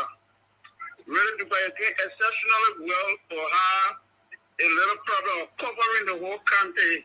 Because Radio Tupa is in both Riverside and Grand Bazo County, and the least of our people listen to Radio Tupa. So I think what the cloud really can do is to enhance the work that Radio Tupa is doing by raising this phone to help up with some of the material that they're using so that they can be able to cover the whole country where our people as far as Sultan and Bojita can be able to listen to them. I think by doing that, we'll be raising more from Paraka. Thank you very much. Thank you. Sure. Something we'll do. We'll partner with Daniel since he connected with you, so we can work on something for that. I think it makes sense. Yeah, it makes sense. Something we can raise some funds here for them and see how best we can help the station, because they've been doing extremely well since we started this. Radio Tupa has been one of our major ally, along with the other radio station, Joy, Compa, Premium FM also been doing extremely well. All of the other radio stations have been doing exceptionally well.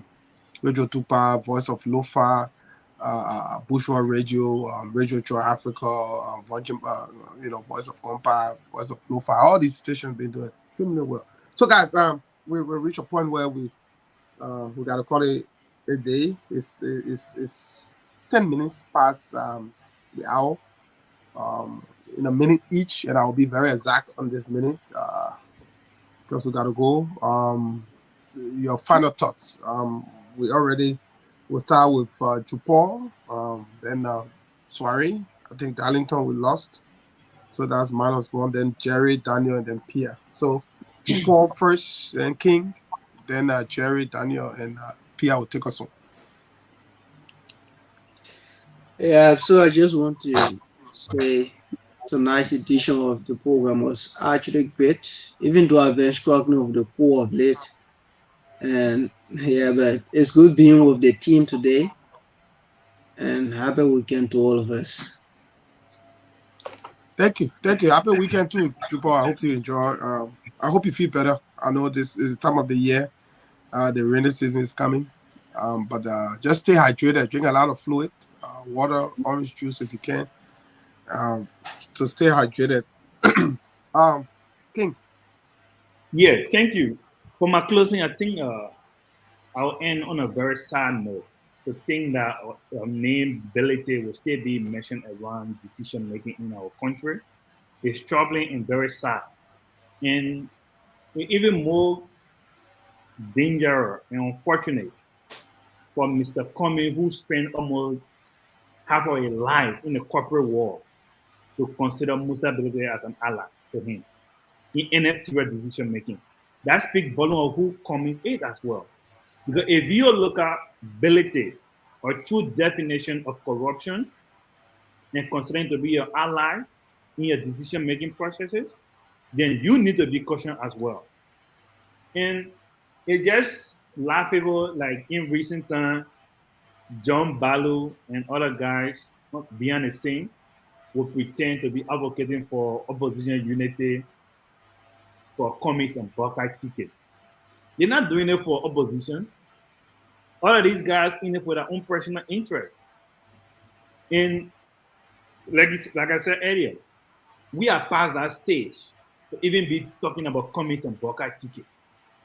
We've gone far. Yeah, we've gone far from that. So I don't have much time. I will close with it. But Belete shouldn't be mentioned around our decision-making process in Liberia, in a serious country. Thank you. Sorry. I hope to see you again soon. Jerry. Yeah, I mean, there are a few persons in a country that when they say good morning, I have to look at my time.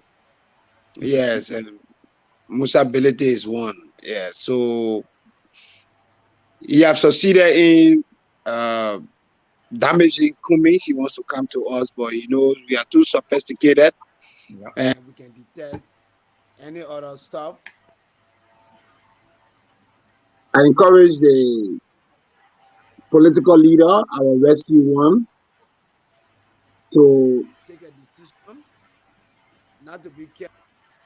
I mean, Cummings is not part of the discussion. It means that we are not serious. It means opposition cannot win. Hey, Liberian people, just stay there. You keep calling and say the opposition ain't come together. Then it means that all the suffering end. Is that what you're telling us? All the suffering end, all the looting, the estates that we are in built in Abunina were all displaying stolen money, doing all kinds of stuff around this place. I encourage all of us. I will soon fly to Liberia to be able to register. There have been several threats from Koji, Finna, all these people. But my arrival will be public so that people will not say, but we didn't know the men were in the country. So we will be there to form part of the debate to make sure that Ria does not enjoy a second term. And we look forward to the 25th, that rescue one, as we all continue to think Liberia and to demonstrate our love for Liberia so that we can collectively build Liberia. Thank you, and it was a wonderful show. I hope that the 25th will bring smile on the faces of our people.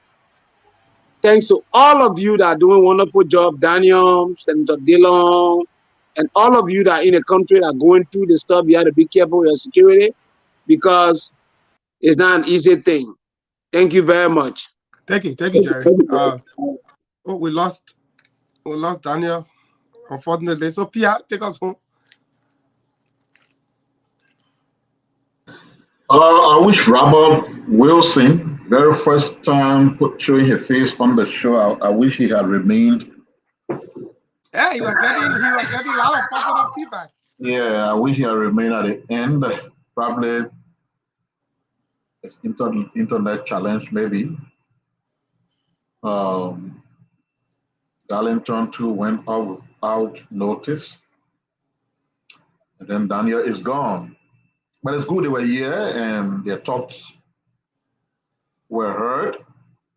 Also good that Jerry did not do his regular hustle today, so he stayed for the 3 hour plus. And then welcome to Giacomo King Soiree. We've talked about this thing for a long while. He finally showed face, so it's okay. But here is why all these things I'm saying are considered serious. After Ambassador Boubacar names the running mate, whether it's the 25th or days after the 25th, even before the National Election Commission makes a pronouncement about the campaign process, we got to keep at the back of our mind that right after that, the campaign will begin. Because you see, the ruling party has been doing that. NEG hasn't done anything. So when Boubacar names his running mate, the campaign process starts. And it is that time I believe that more needs to be done. And starting now, more needs to be done to strengthen what we are doing here. I ran campaign in 1997. I ran campaign in 2005. I ran campaign in 2011. I ran campaign in 2017. The experience is vast. And we are fully aware of what works. You see, when you on a campaign tour, your team, most of the times, just passing through. So you see, the candidate is going to Bong County. Sometimes, basically, we're just going to Banga, which is the capital, passing through, and you don't reach a lot of places on that campaign tour. But what can reach all over is the radio. And with the advent of internet, people's cell phones and how they log on. But we have found also that in a country like Liberia, the cell phone issue and Facebook and other things, they work, but not very effectively. And what will work effectively is the radio. That is the reason why the focus will be for the class reloaded, strengthening the existing radio station show, and enlisting several other radio stations. That's the secret. That's the key. That's what makes you to get your message everywhere you're supposed to get. And so if you support GME, and when the ticket is named, when you fully support the ticket, it will be the time you must make that ultimate sacrifice to financially beyond your moral support you're giving by coming online, watching the show, which is good. But even if we're having 10,000 views on Facebook at the time the show is going on, if you don't have the radio station reaching the people, you're wasting your time. Just assume we got 1.7 million voter registered voter to take part in the election. If you have 50,000 views of your Facebook activity, what is that figure compared to 1.7 million votes? So what that is appreciated, because by that way they are part of the process, the main focus should be how you can get a bulk of that 1.7 million. I mean, just assume, I'm not saying that what we are, Why you can get a bulk of that 1.7 million people following the messages you're sending. And that can only happen. First, have the radio stations, strengthen them. If I say strengthen them, I'm talking about maybe helping them to have an effective internet system. Most people complain that the radio stations that are carrying the show, even if they're on, the show going out, coming on, going out, coming on. The reason why that is happening is sometimes the internet that they're using to transmit the thing on air is going off because it's weak. So on and off. If it means that at that point we have to buy modem, special modem, effective ones, expensive ones for these radio stations, then we have to do it. Because you see, that radio station running here. I don't know about a feature of the class reloaded after the election. Stephen will decide that later because they are the people who created the platform. But I know the main target of the platform right now is for the purpose of the elections. If it will go beyond the election, we don't know. So say it's for the purpose of the election, and we in what? April? So we say April, May, June, July, August. 8 months. Because you don't know whether there will be a runout. If you're a supporter of this show, make up your mind to say in the next 8 months, we effectively support this platform financially so that more radio stations can be enlisted, so that we can have better internet facility for the radio stations that are carrying the show. So when they are relaying it on their radio, they're not breaking and cutting up. That's what we want. If you notice, I used to kind of be making plans with everybody. I'll share the show. Oh, I come in, we'll do that. I don't talk about that anymore. Not because I don't value you people, but I don't think that's something we should be talking all of the time.